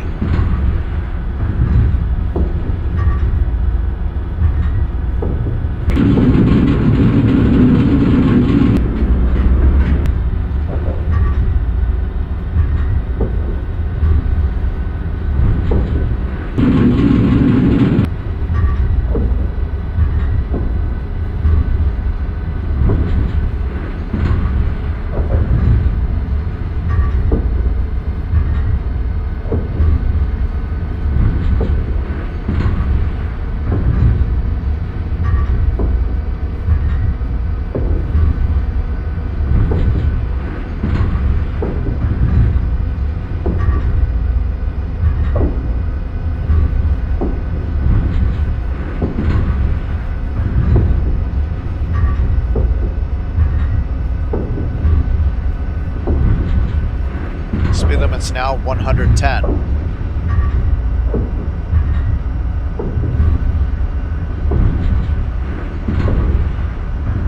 Now, despite the fact that we have an hour to go and we have no slower speed limits, we got a number of lower speed signals for various reasons, unfortunately. And it's not quite the speed run that it was in New Jersey. Speed limit is now 125.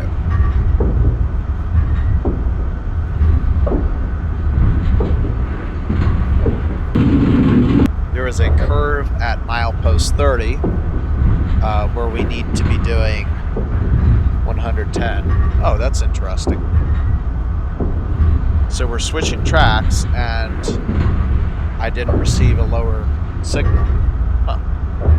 Well, some of these turnouts are rated for 85 miles per hour. So if I took that in real life and it wasn't 85, then it'd be fine. I'm doing 79. Okay, so actually, yeah, the speed limit was not 125. It was 110 because I was on the number 1 track.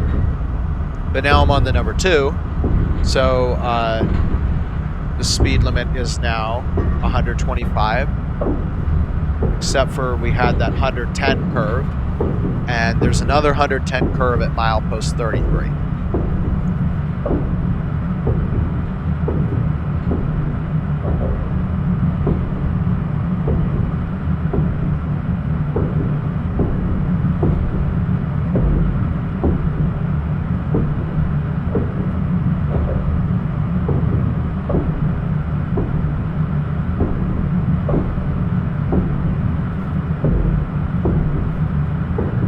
Well, if this were realistic, we would have just passed over White Clay Creek.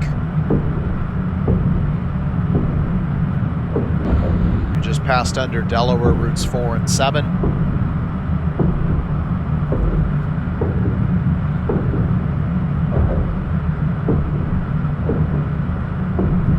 All right, that curve at milepost 33 we won't have to worry about. There's a 115 at 47. But that's still a long way off.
You know, I might have gotten ahead of myself.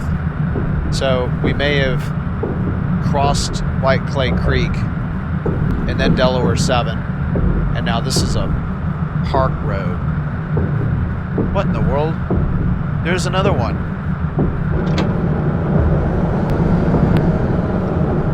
See, this is what happens in real life. You get yellow signals. Yep. That's exactly what happened. So I've done it. So remember how I got the location of White Clay Creek and Delaware 7 wrong. That's exactly what happened to the engineer that derailed going 105 and a 50. He lost track of his location. I lost track of my location there, even though I was paying attention. So I'm not ready to lose the route monitor yet, because I still can't figure out where I am.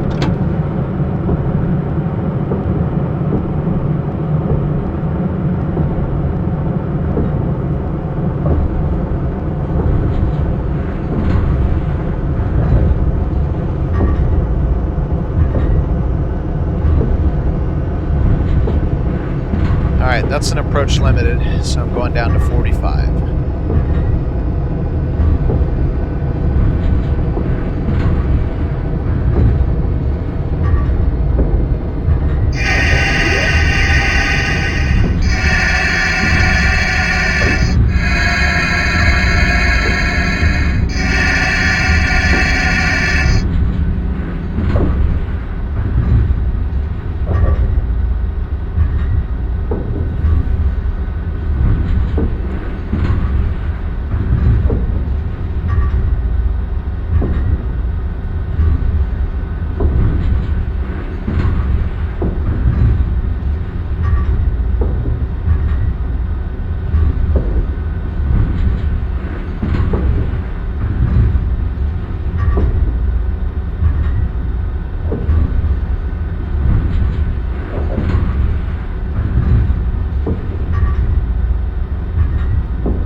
That's bull. So I just received an approach limited and it went straight to a medium clear. That is not right.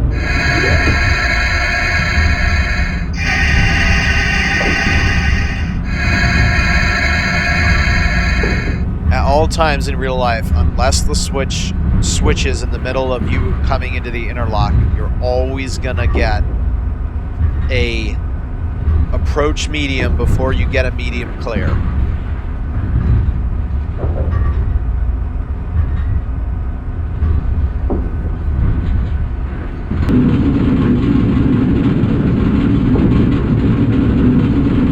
All right, this is Newark, Delaware. This is the last SEPTA station and the end of commuter rail service continuity from New Haven, Connecticut. Now, if Mark extended the Penn line north to Elkton and SEPTA extended their southeast line from Newark to Elkton, then we would have a continuous commuter rail link from Fredericksburg, Virginia to New Haven, Connecticut, a distance of 360 miles.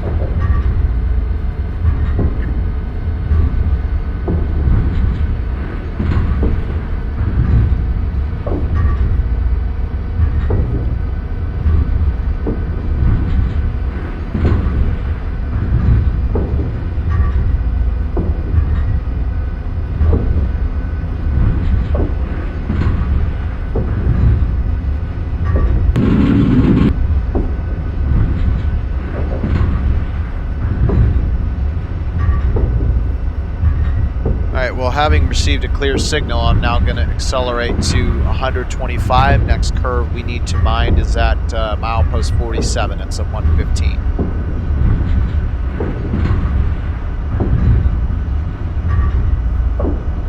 All right, this is Delaware Route 4 that we're passing under right now.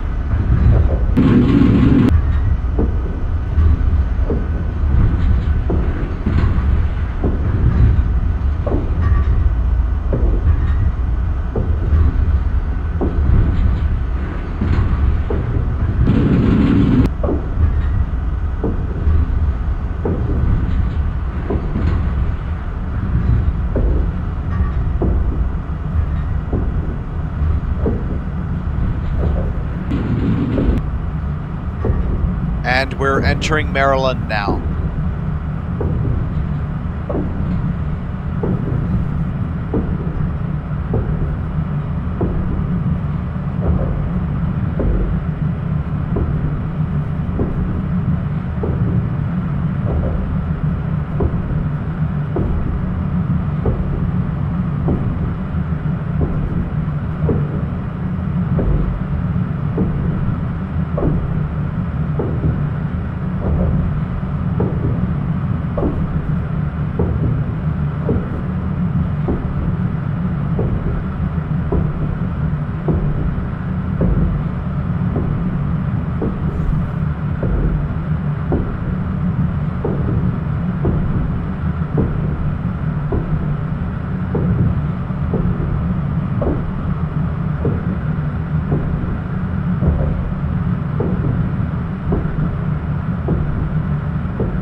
Passing under I-95.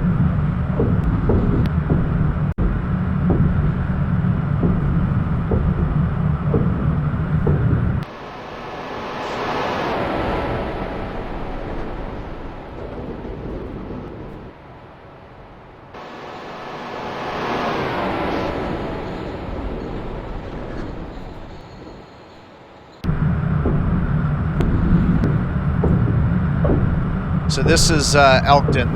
This is where the theoretical commuter point could meet if they decide to extend both lines. We're pretty much equidistant now between Baltimore and Philadelphia. So it's a natural meeting place. All right, we just passed under US Route 40.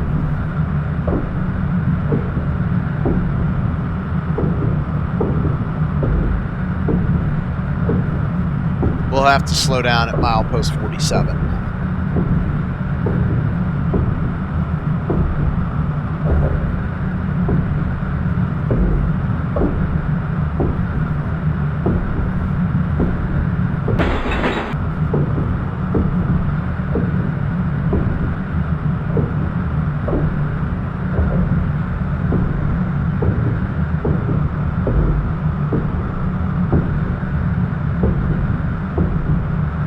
Alright, that canoe canal thing is completely made up.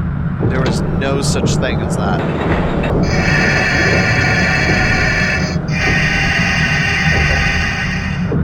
Alright, this curve is 115. And then there's one in 2 more miles that's 110.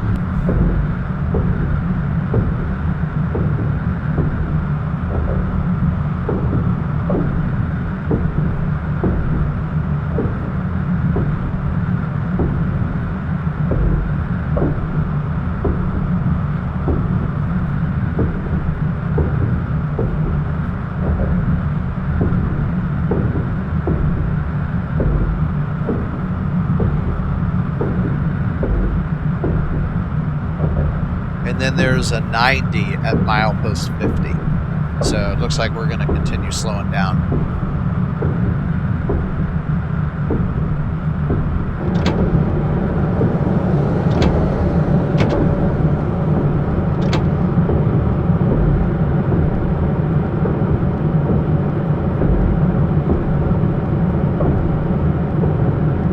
Yeah, so then I forgot that this track becomes the number 2 northbound, so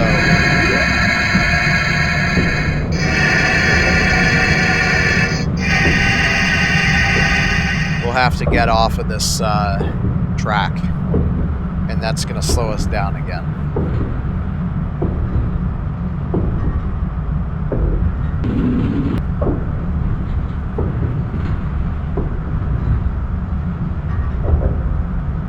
This is Northeast Creek. To the left is the Northeast River. That flows into the Chesapeake Bay. And if it was clear enough, the trees weren't blocking you, you could actually see into the Chesapeake Bay through there. It's a straight shot, and it's about 4.5 miles until you enter the head of the bay.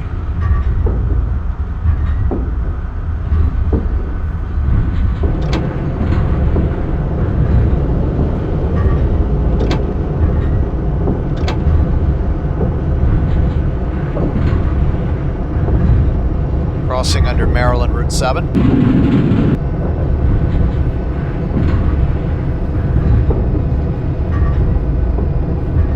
So now that approach limited is going to be for us to move over to the number 1 track again. Now, bear in mind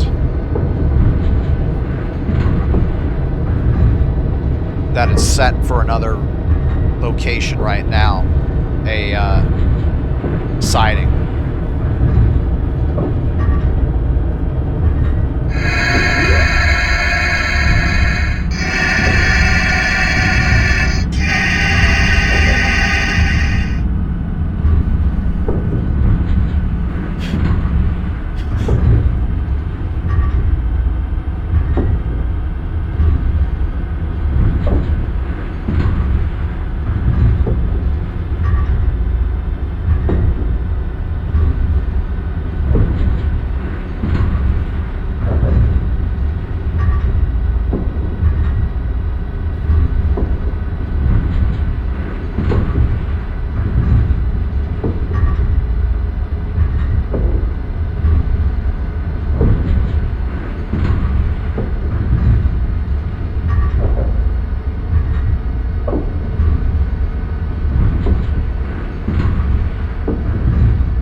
Have to pass that first switch before we make our actual move.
This is where we move over. So we probably would have got a limited clear at this point, but we don't know for sure because I can't switch the tracks until I get through here.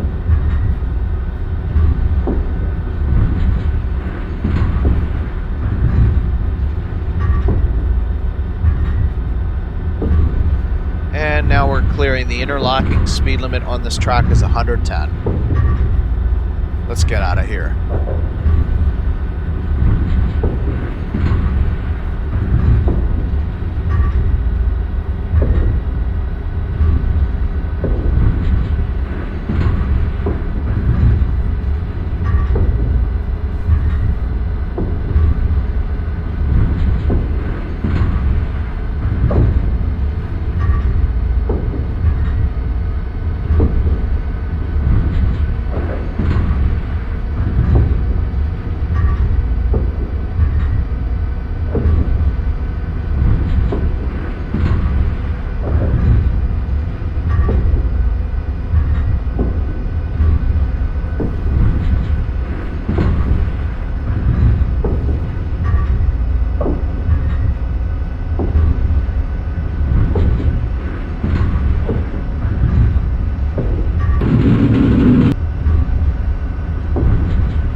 Alright, we're coming up to the Susquehanna River. The bridge over the Susquehanna is 90. And here's Perryville. This is the first MARC station, Maryland Area Regional Commuter. And to the right is the Port Deposit branch as well, which you can drive. And here's the largest river on the East Coast.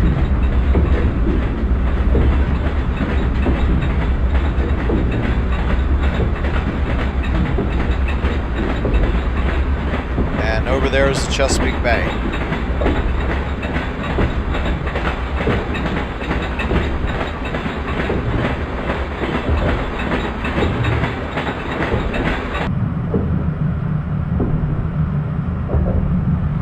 Alright, so the speed limit is 125, except for this curve is 95.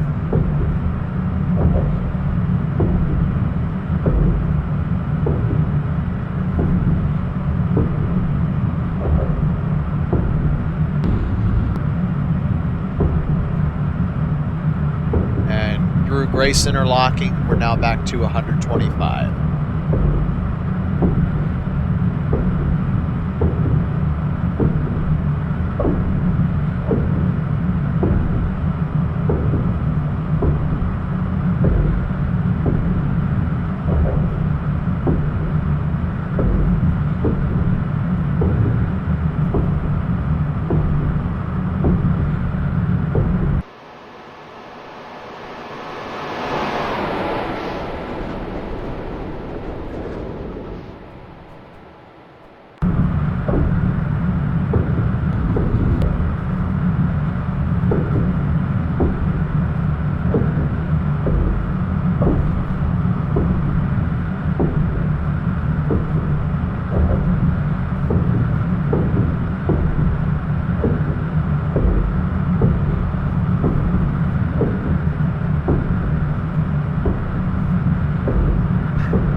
Okay, so the first curve north of Aberdeen is 110. That doesn't matter in a MARC train. It does matter in a Northeast Regional when you're not stopping at Aberdeen.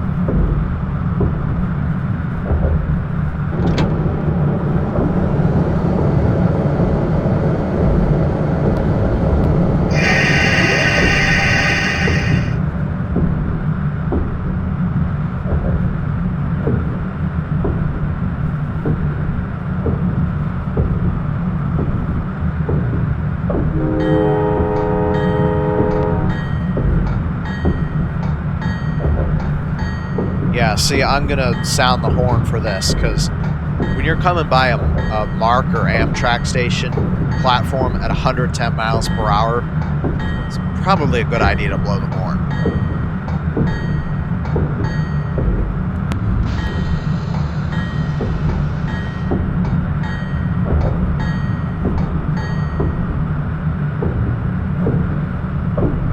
And even though it's not proper NORAD procedure, I see people doing it all the time.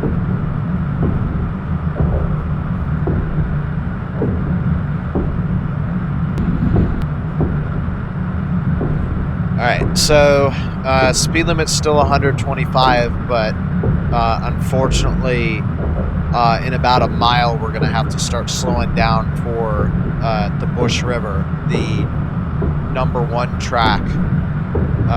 Or rather the #2 track. There's a track shift, #2 to #3, #1 to #2. So my track ends.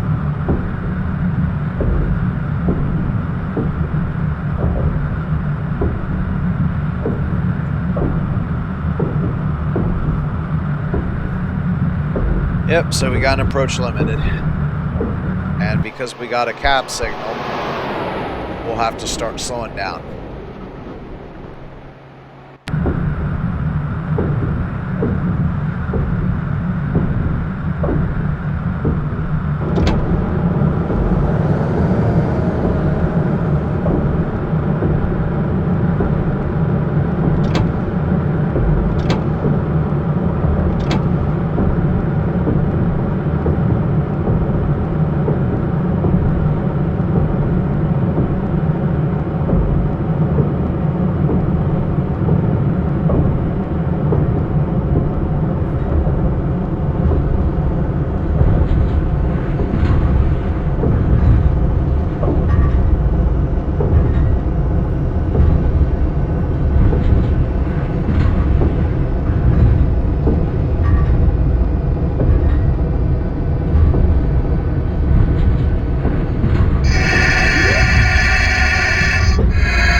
Now what you're hearing is genuine electric train sounds, not like the BS sounds that you heard out of the HHP, because electric trains spool. They change pitch based on the speed that you're doing, and they change volume based on the amount of power you apply.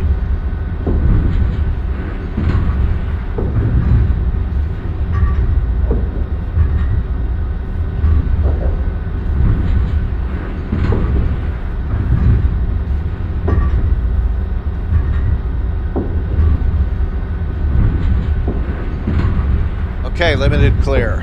Once we clear the interlocking, we'll be able to go back up to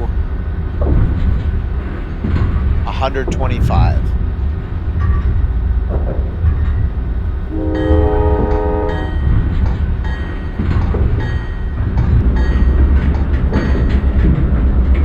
Alright, and here is the Bush River, one of the smallest rivers on the East Coast in terms of volume.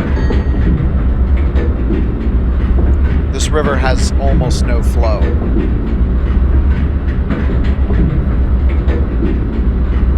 And it's way too shallow for that ship.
Sound the horn just like for Aberdeen or Edgewood.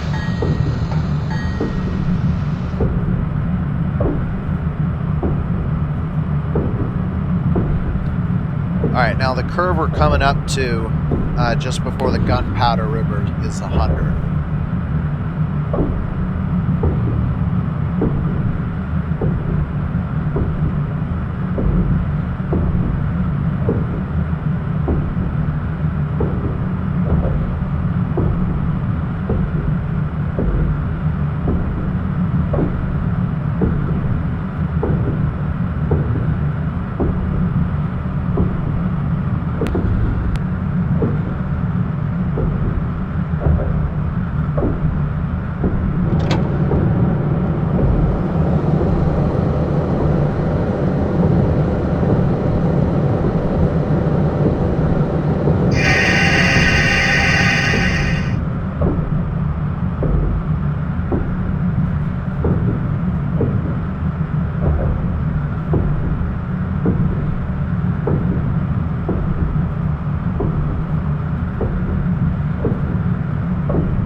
Gunpowder.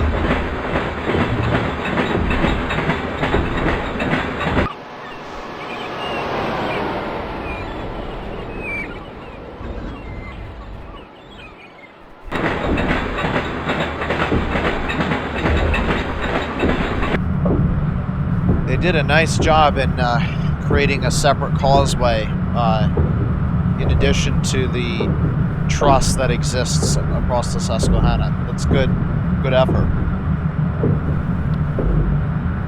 All right, until milepost 85, we can attempt to reach 125 until we're inevitably slowed down by the next approach limited. I know that's coming, I just know it.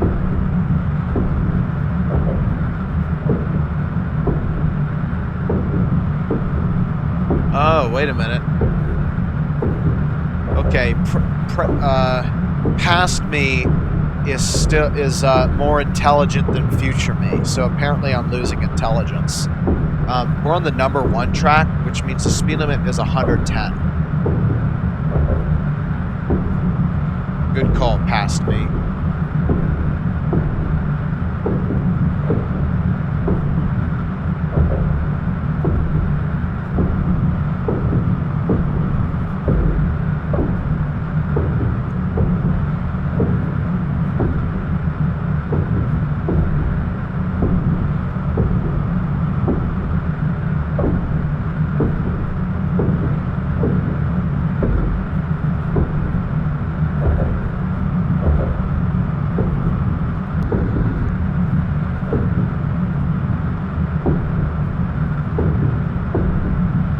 Alright, if this were modern times, we would be passing under Maryland Route 43 right about now.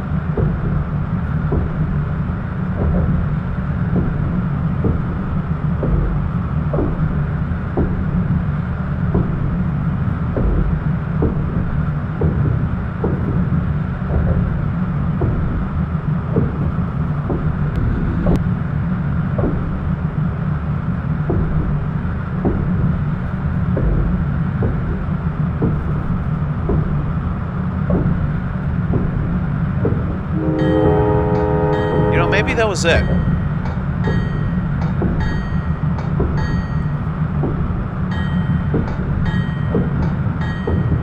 Yeah, that was probably it. 43 is brand new in that location, so they must have not done their research. Alright, that was Martin State Airport. Another MARC station. Pretty soon we'll start having to slow down for Baltimore. 85 does not impact us because that's for the number 2 track. This is usually a spot that my computer picks to crash. But it didn't this time, which made me rather happy.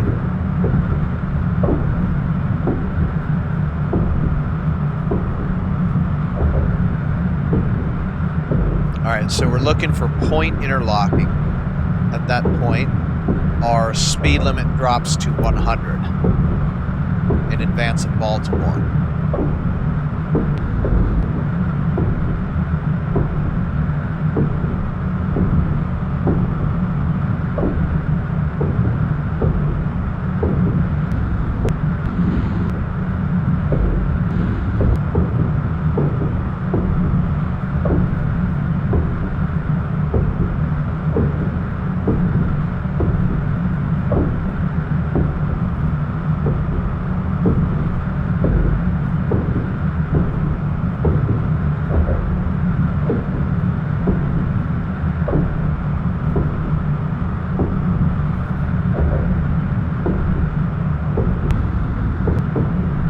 Alright, this is I-695, the Baltimore Beltway.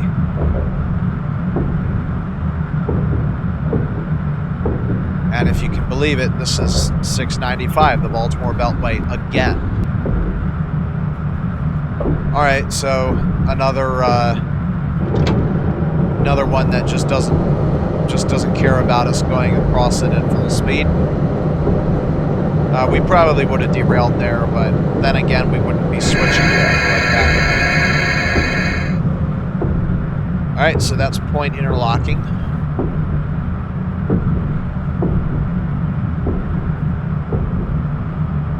And then at bay interlocking, be doing 60.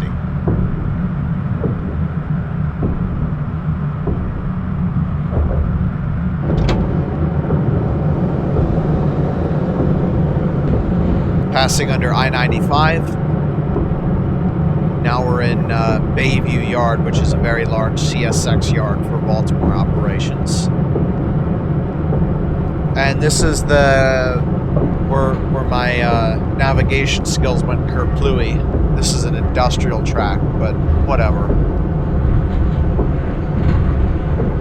Alright, we're coming up to Bay Interlocking, so might need to expedite the slowdown.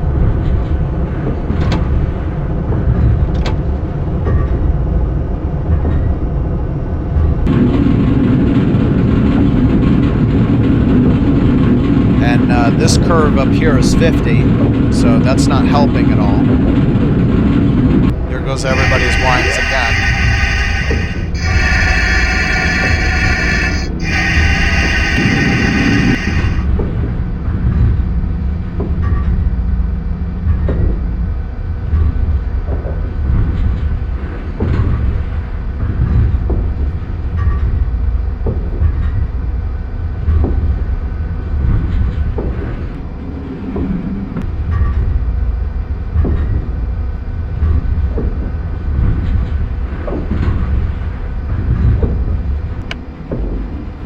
Putting the headlight up on full in advance of the Baltimore Union Tunnel.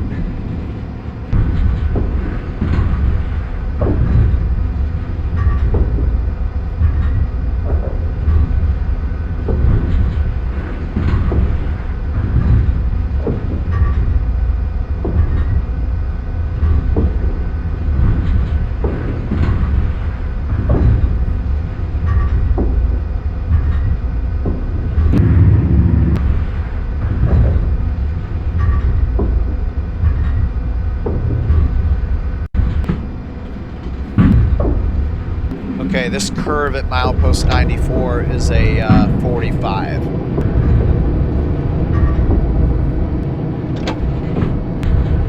Although I'm on the number 2, so it's a 50.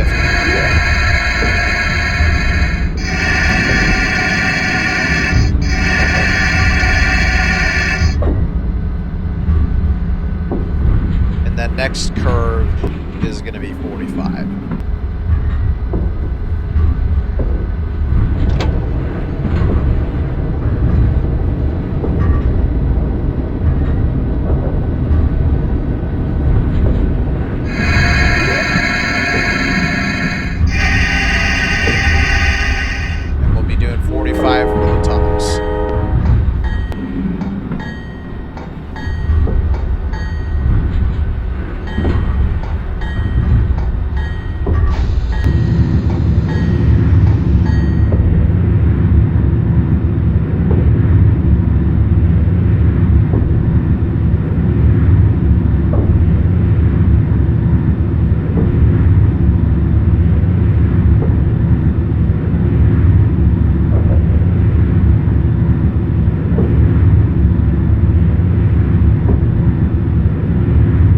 At the tunnel portals, we need to be doing no more than 30.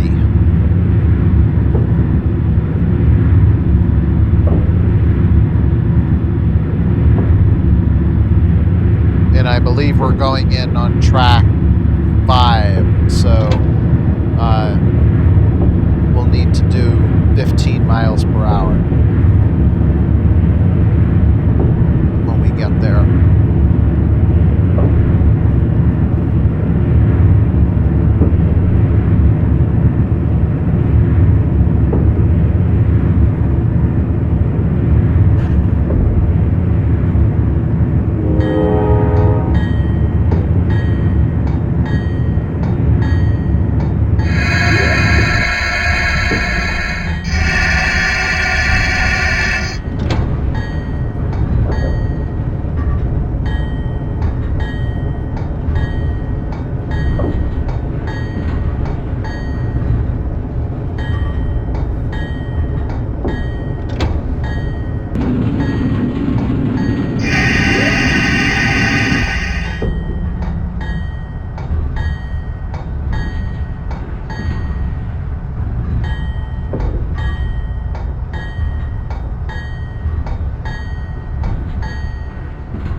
headlights as I forgot to do that earlier.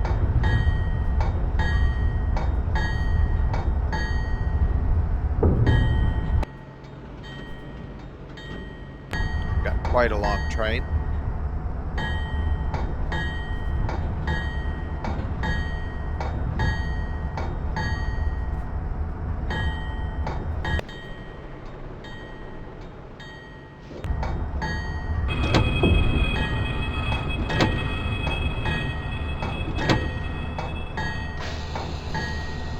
Alright, we're about 8 minutes early, so we'll be sticking here for a little bit.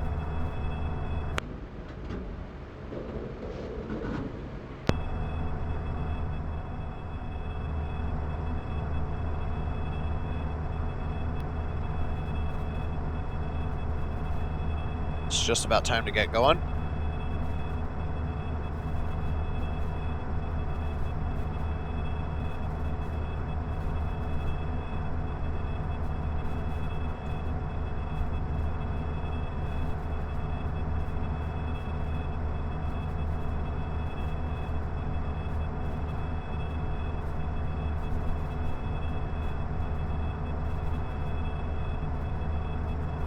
Target speed 30.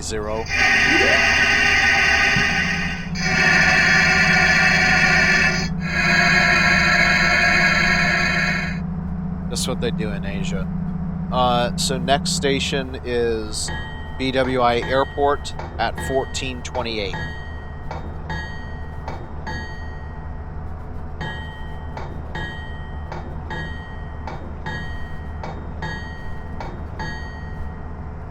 If you feel like we've been in Maryland for a while, then you're right. Turns out that the only state that the NEC is in longer than Maryland is in Connecticut. And it feels like forever because the speed limit is like always less than 70 in that state. The corridor's not really the corridor in Connecticut. It's more of the winding scenic route.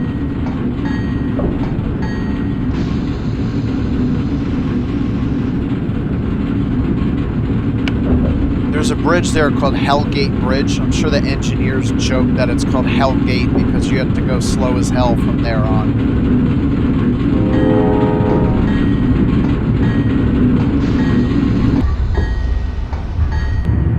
Alright, it's 30 through the B&P tunnel.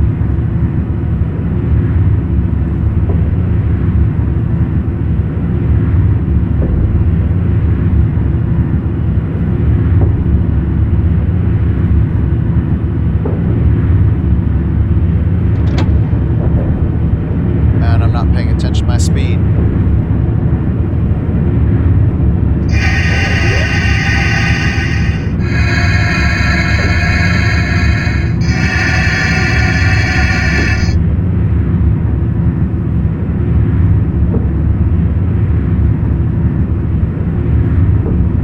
Here's the John Street skylight.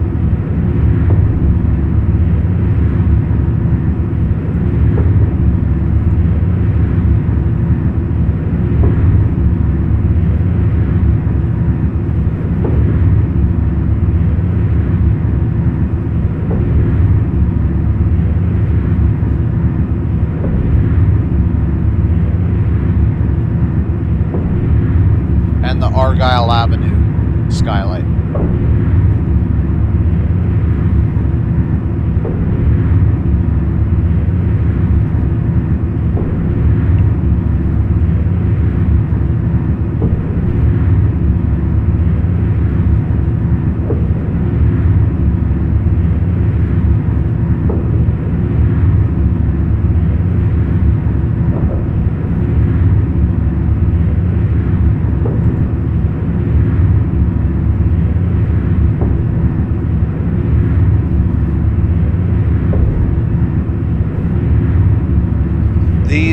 These tunnels are another bane of the NEC. They would definitely count as one of the 10 fingers, maybe even two, because the approach is just so long. It's ridiculous. In addition, zoo interlocking definitely counts as another bane. And basically the entire state of Connecticut is also a bane. And so is the non-constant tension catenary, but that's less of one. That only limits you to 135. Alright, outside of the B&P, the speed limit's 40.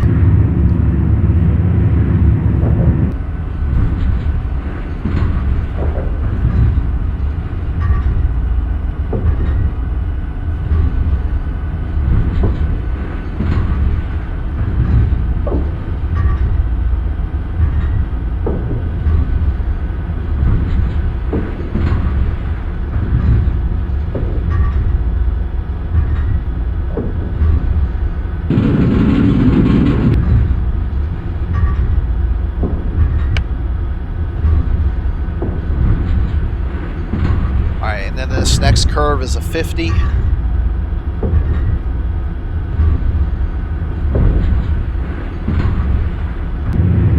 Passing under Lafayette Avenue.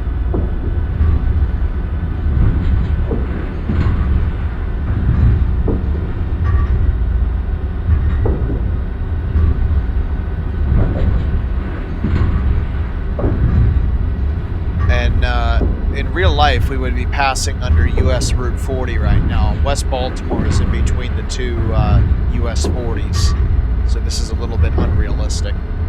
We're below 60 miles per hour, so no bell is needed as we go by the train station. Speed limit is now 75, and there is a 70 mile an hour curve coming up just a few hundred feet.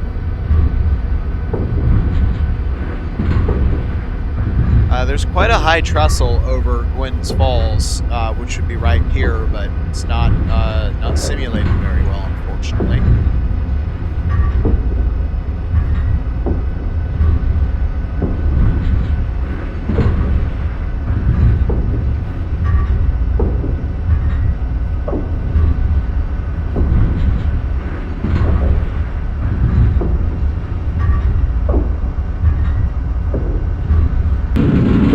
Passing under MD 144.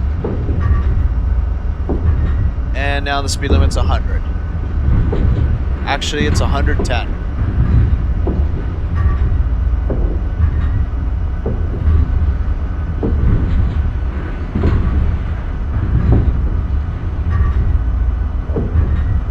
There's a 105 mile an hour curve at Milepost 101. We won't need to worry about that. Then there's a 100 at Wienans. We might have to worry about that.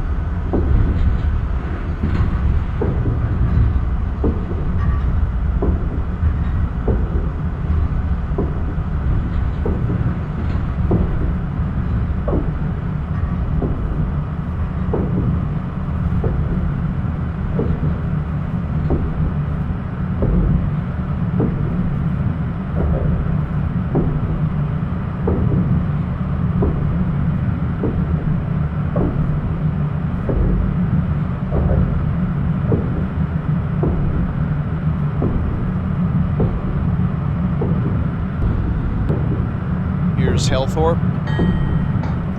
Now over 60, I'm going to put the bell on.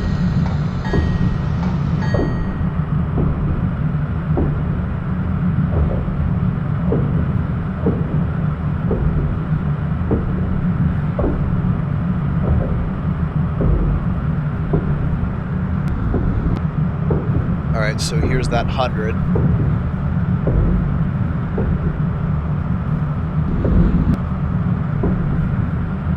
And that's all we got to worry about until we get to BWI Airport, besides not breaking the speed limit of 110,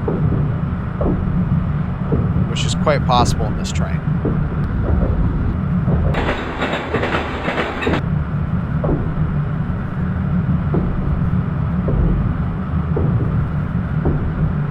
Alright, above us is the Mark Camden line and CSX Capital Sub. We'll see that again when we arrive at Union Station.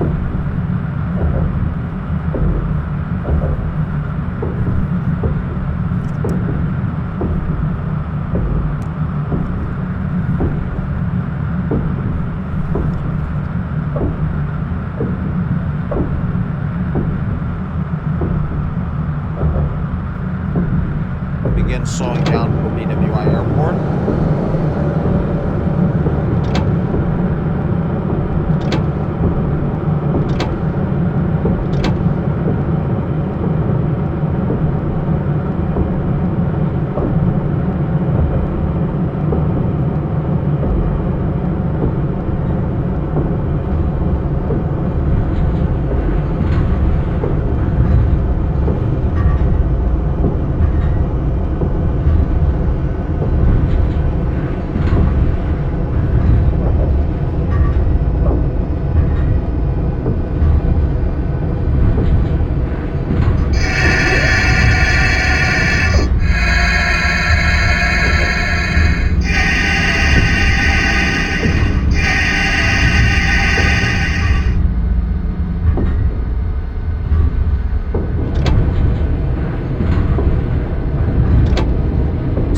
Braking anomaly caused by me using the hold.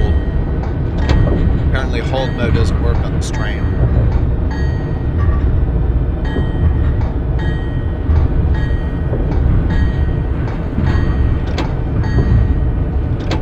Alright, so now we're at BWI Airport, where the acceleration run, I'll show this from the passenger window.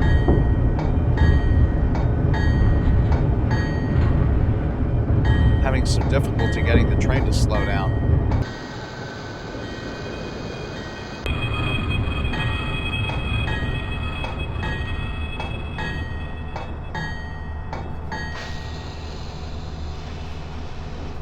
So I actually had to put the brakes to continuous service, which is the next to highest braking setting below emergency.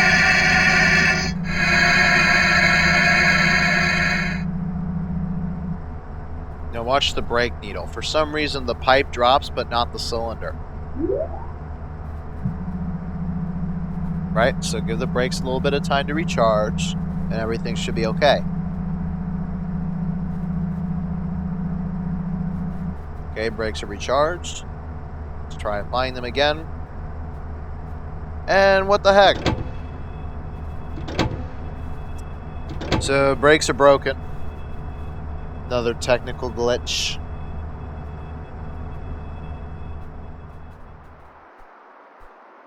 Okay, so it'll be time to go in about, looks like 2 seconds. Okay, I can't read. 15 seconds.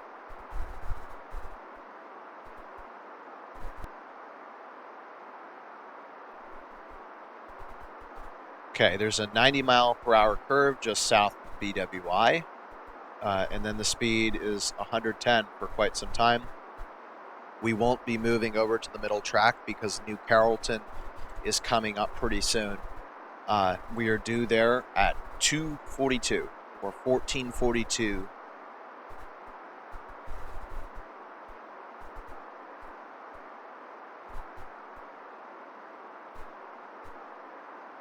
Realistically smooth here.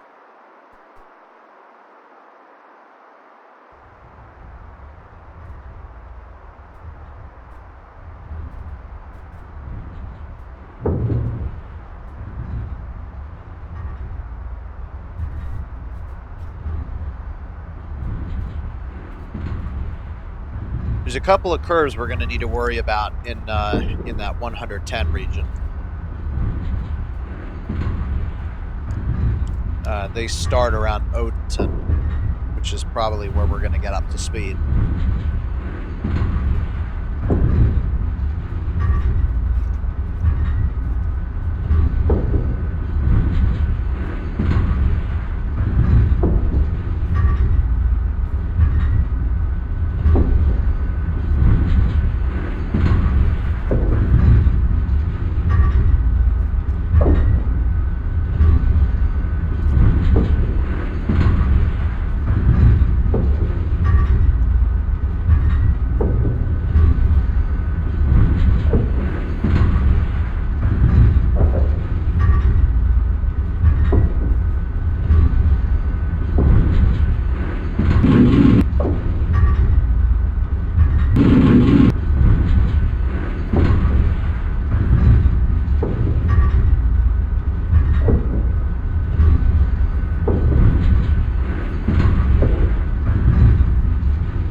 One thing that I must also mention, I'm not sure if this was the case in 1950, but there are two sets of catenary posts along the line. You have the taller ones, and then you have the shorter ones. So the taller ones have always existed. I don't know if the shorter ones have once existed and then they removed them, but I can tell you they're absolutely not there today. Because if you work out the timing between the taller ones, it's what you would expect when you're traveling about 110 miles per hour. Ooh, I'm speeding. Did I not notice? Well, I guess I'm going to find out the hard way if I don't slow down for this wow, it's a 95. Yeah, I'm going to need to hit it.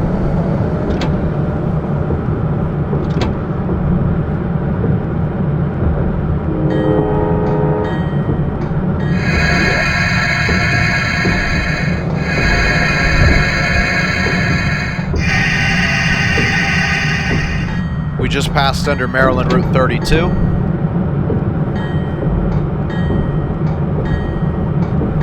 And this next one is also 95.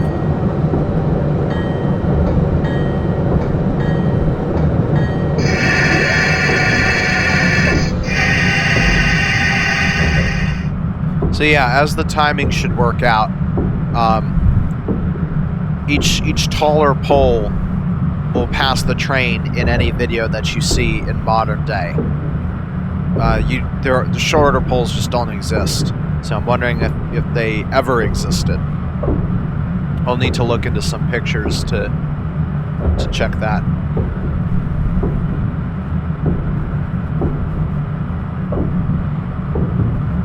All right, next one is 105 at 115 and 116.5.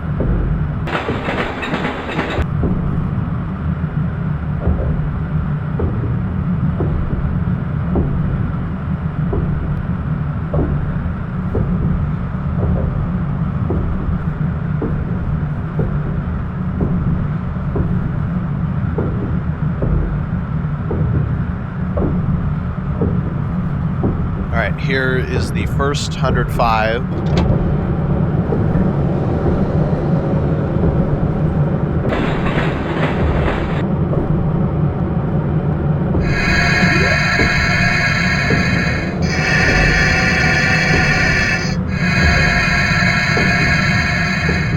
Now the second, and then oh no, that was a 95. Duh.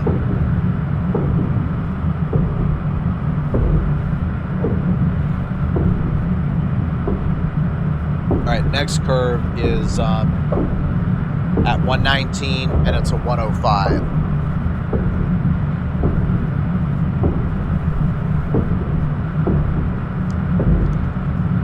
And then another one at 120, and it is a 105 also.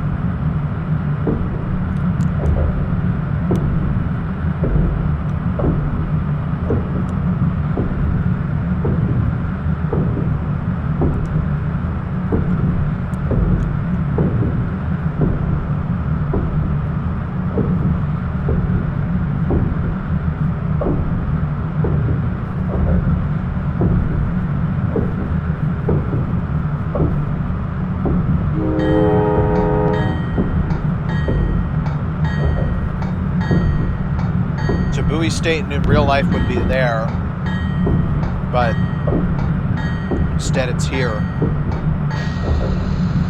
And no, it wasn't there in 1950. In 1950, it was right here. That's the Pope's Creek Y.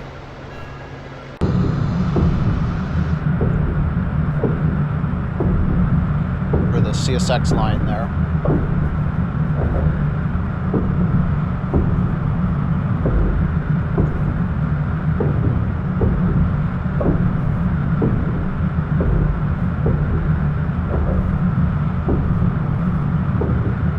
so we can do 110 until we get to milepost 125, at which point we'll have to start slowing, or we'll have already been slowing for New Carrollton.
So I sounded the horn for Seabrook, and now we should start slowing down for New Carrollton.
Carrollton, right on time.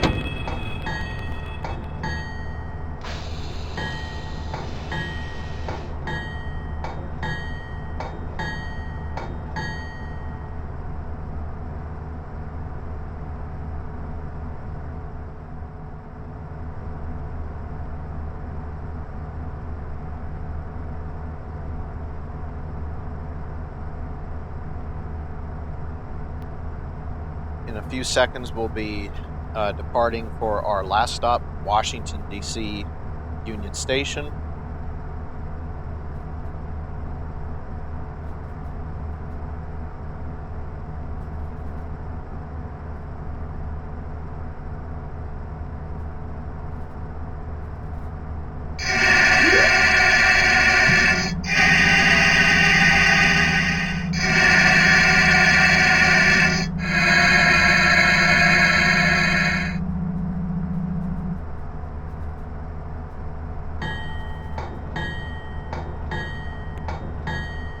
The schedule is set with a lot of slack time, just as the MARC train.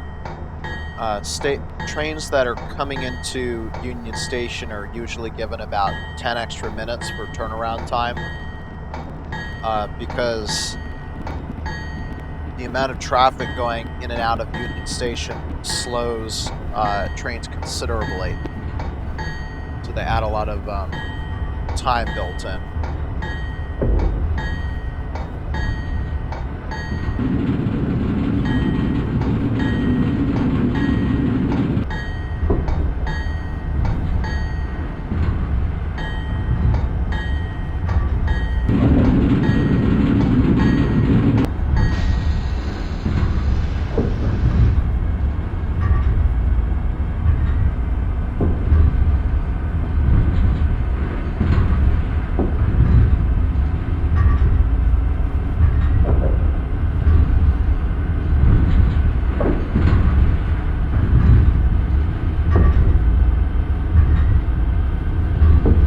Speed limit is 110. There's a 100-mile-an-hour curve coming up that we'll have to mind.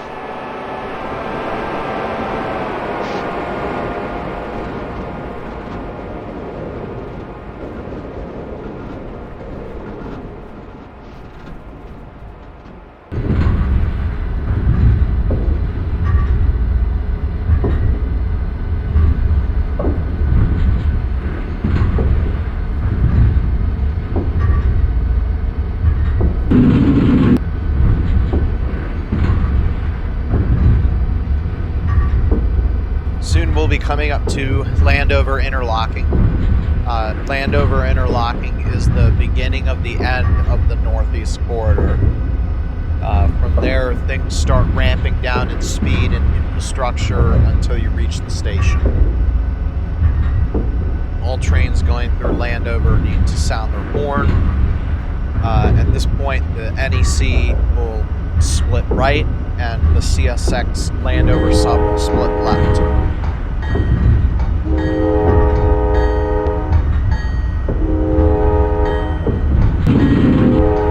And the two tracks on the left with the station is the Washington Metro Rail Orange Line.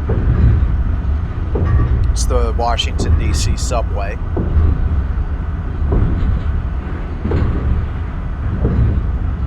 Okay, the speed limit is now 125 for the short distance until we need to begin reducing speed for Union Station.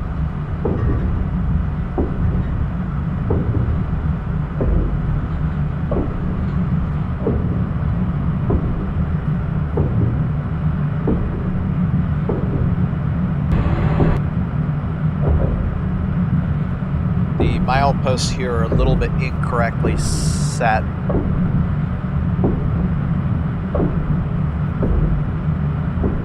Now passing under the CSX Alexandria extension.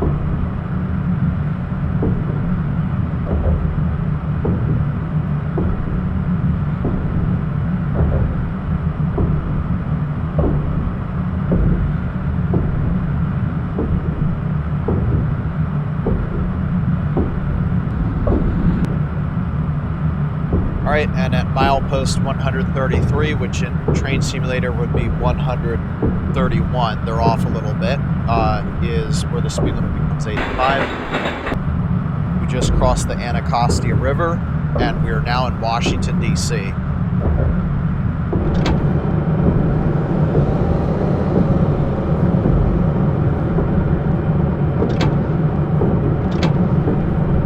So the speed limit right here becomes 85. That bridge with the tracks up on it.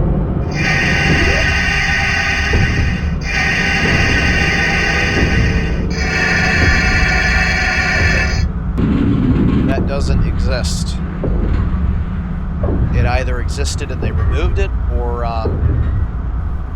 something else. The bridge just before it, where we started slowing down, was US 50. And at that point, US 50 transitions to become New York Avenue. Speed limit is now dropping to 45.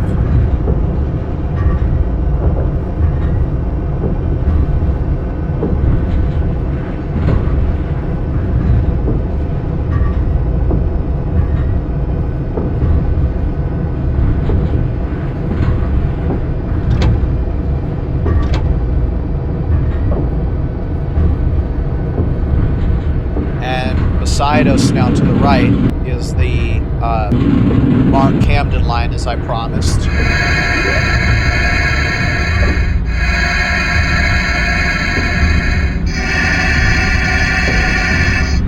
And the CSX Capital sub is now splitting off from the Camden line and making its way to the Metropolitan sub, where the Brunswick line is.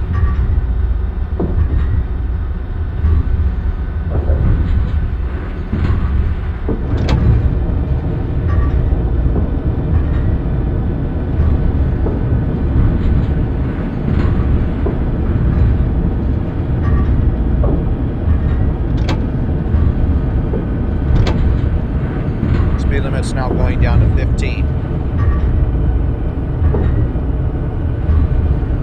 All trains need to sound their horn for the C interlocking.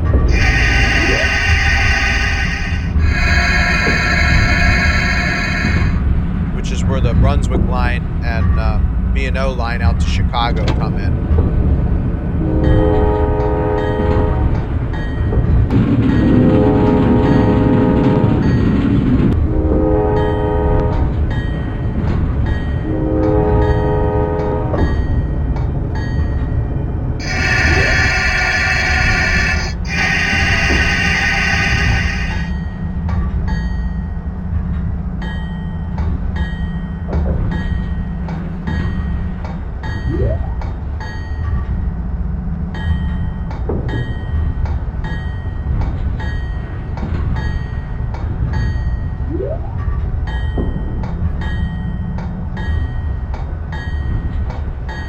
Up ahead is Washington Union Station.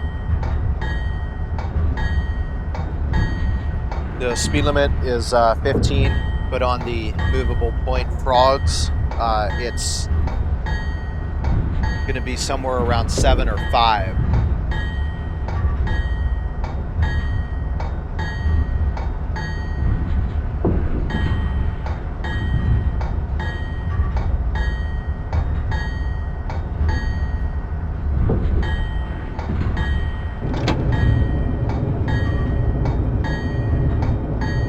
So that's why I'm decelerating now.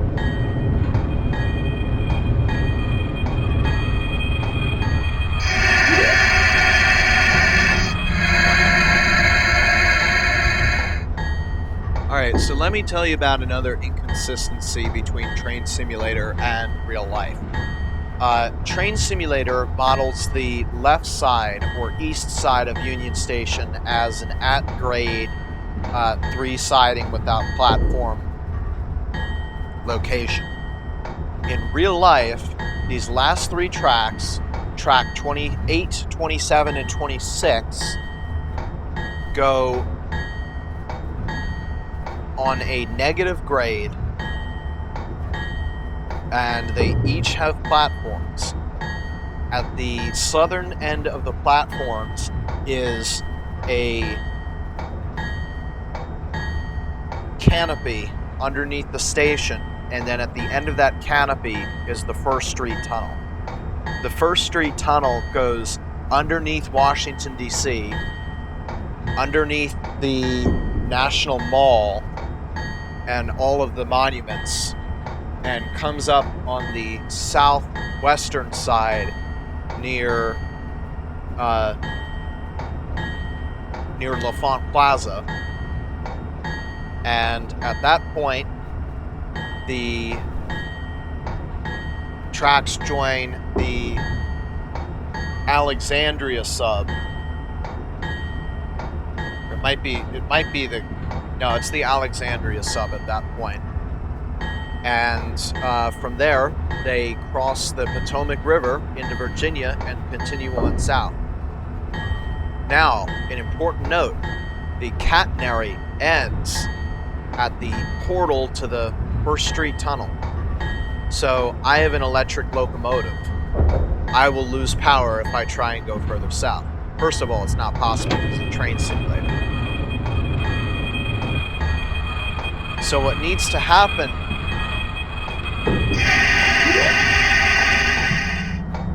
is my locomotive needs to be uncoupled from the consist now.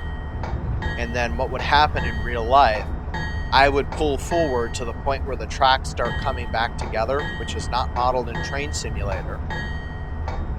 And then I would start backing out of the station and go back up to Ivy City, and they would grab a spare P-42 Genesis locomotive, bring that down along the same track that I left on, back it up, couple, and then all going well in about 20 minutes, the train will depart Washington Union Station through the 1st Street Tunnel and continue to Alexandria, Richmond, and Newport News. And then I believe a coach bus is used to get you all the way to Norfolk. So this is the end of my driving, but it would not be the end of the service in real life. There would not be a buffer here in real life. So we're done now. I'll go ahead and set the braking up to maximum. We'll reset a few other things, such as putting the reverser in neutral, and we should add some locomotive braking as well, so that we'll lose the train brakes when we disconnect. Then we're going to go outside and press the F9 key to open up the car operations driver aid and decouple the train. So that's pretty much it. We'll go see that. I know this has been a long ride. Hopefully you watched everything. If you haven't watched Sunnyside, I don't blame you. This is effectively good testing for our even further runs. Yes, even further. So this has been Dr. Aeronautics, and come join me next time for more stuff. Bye-bye.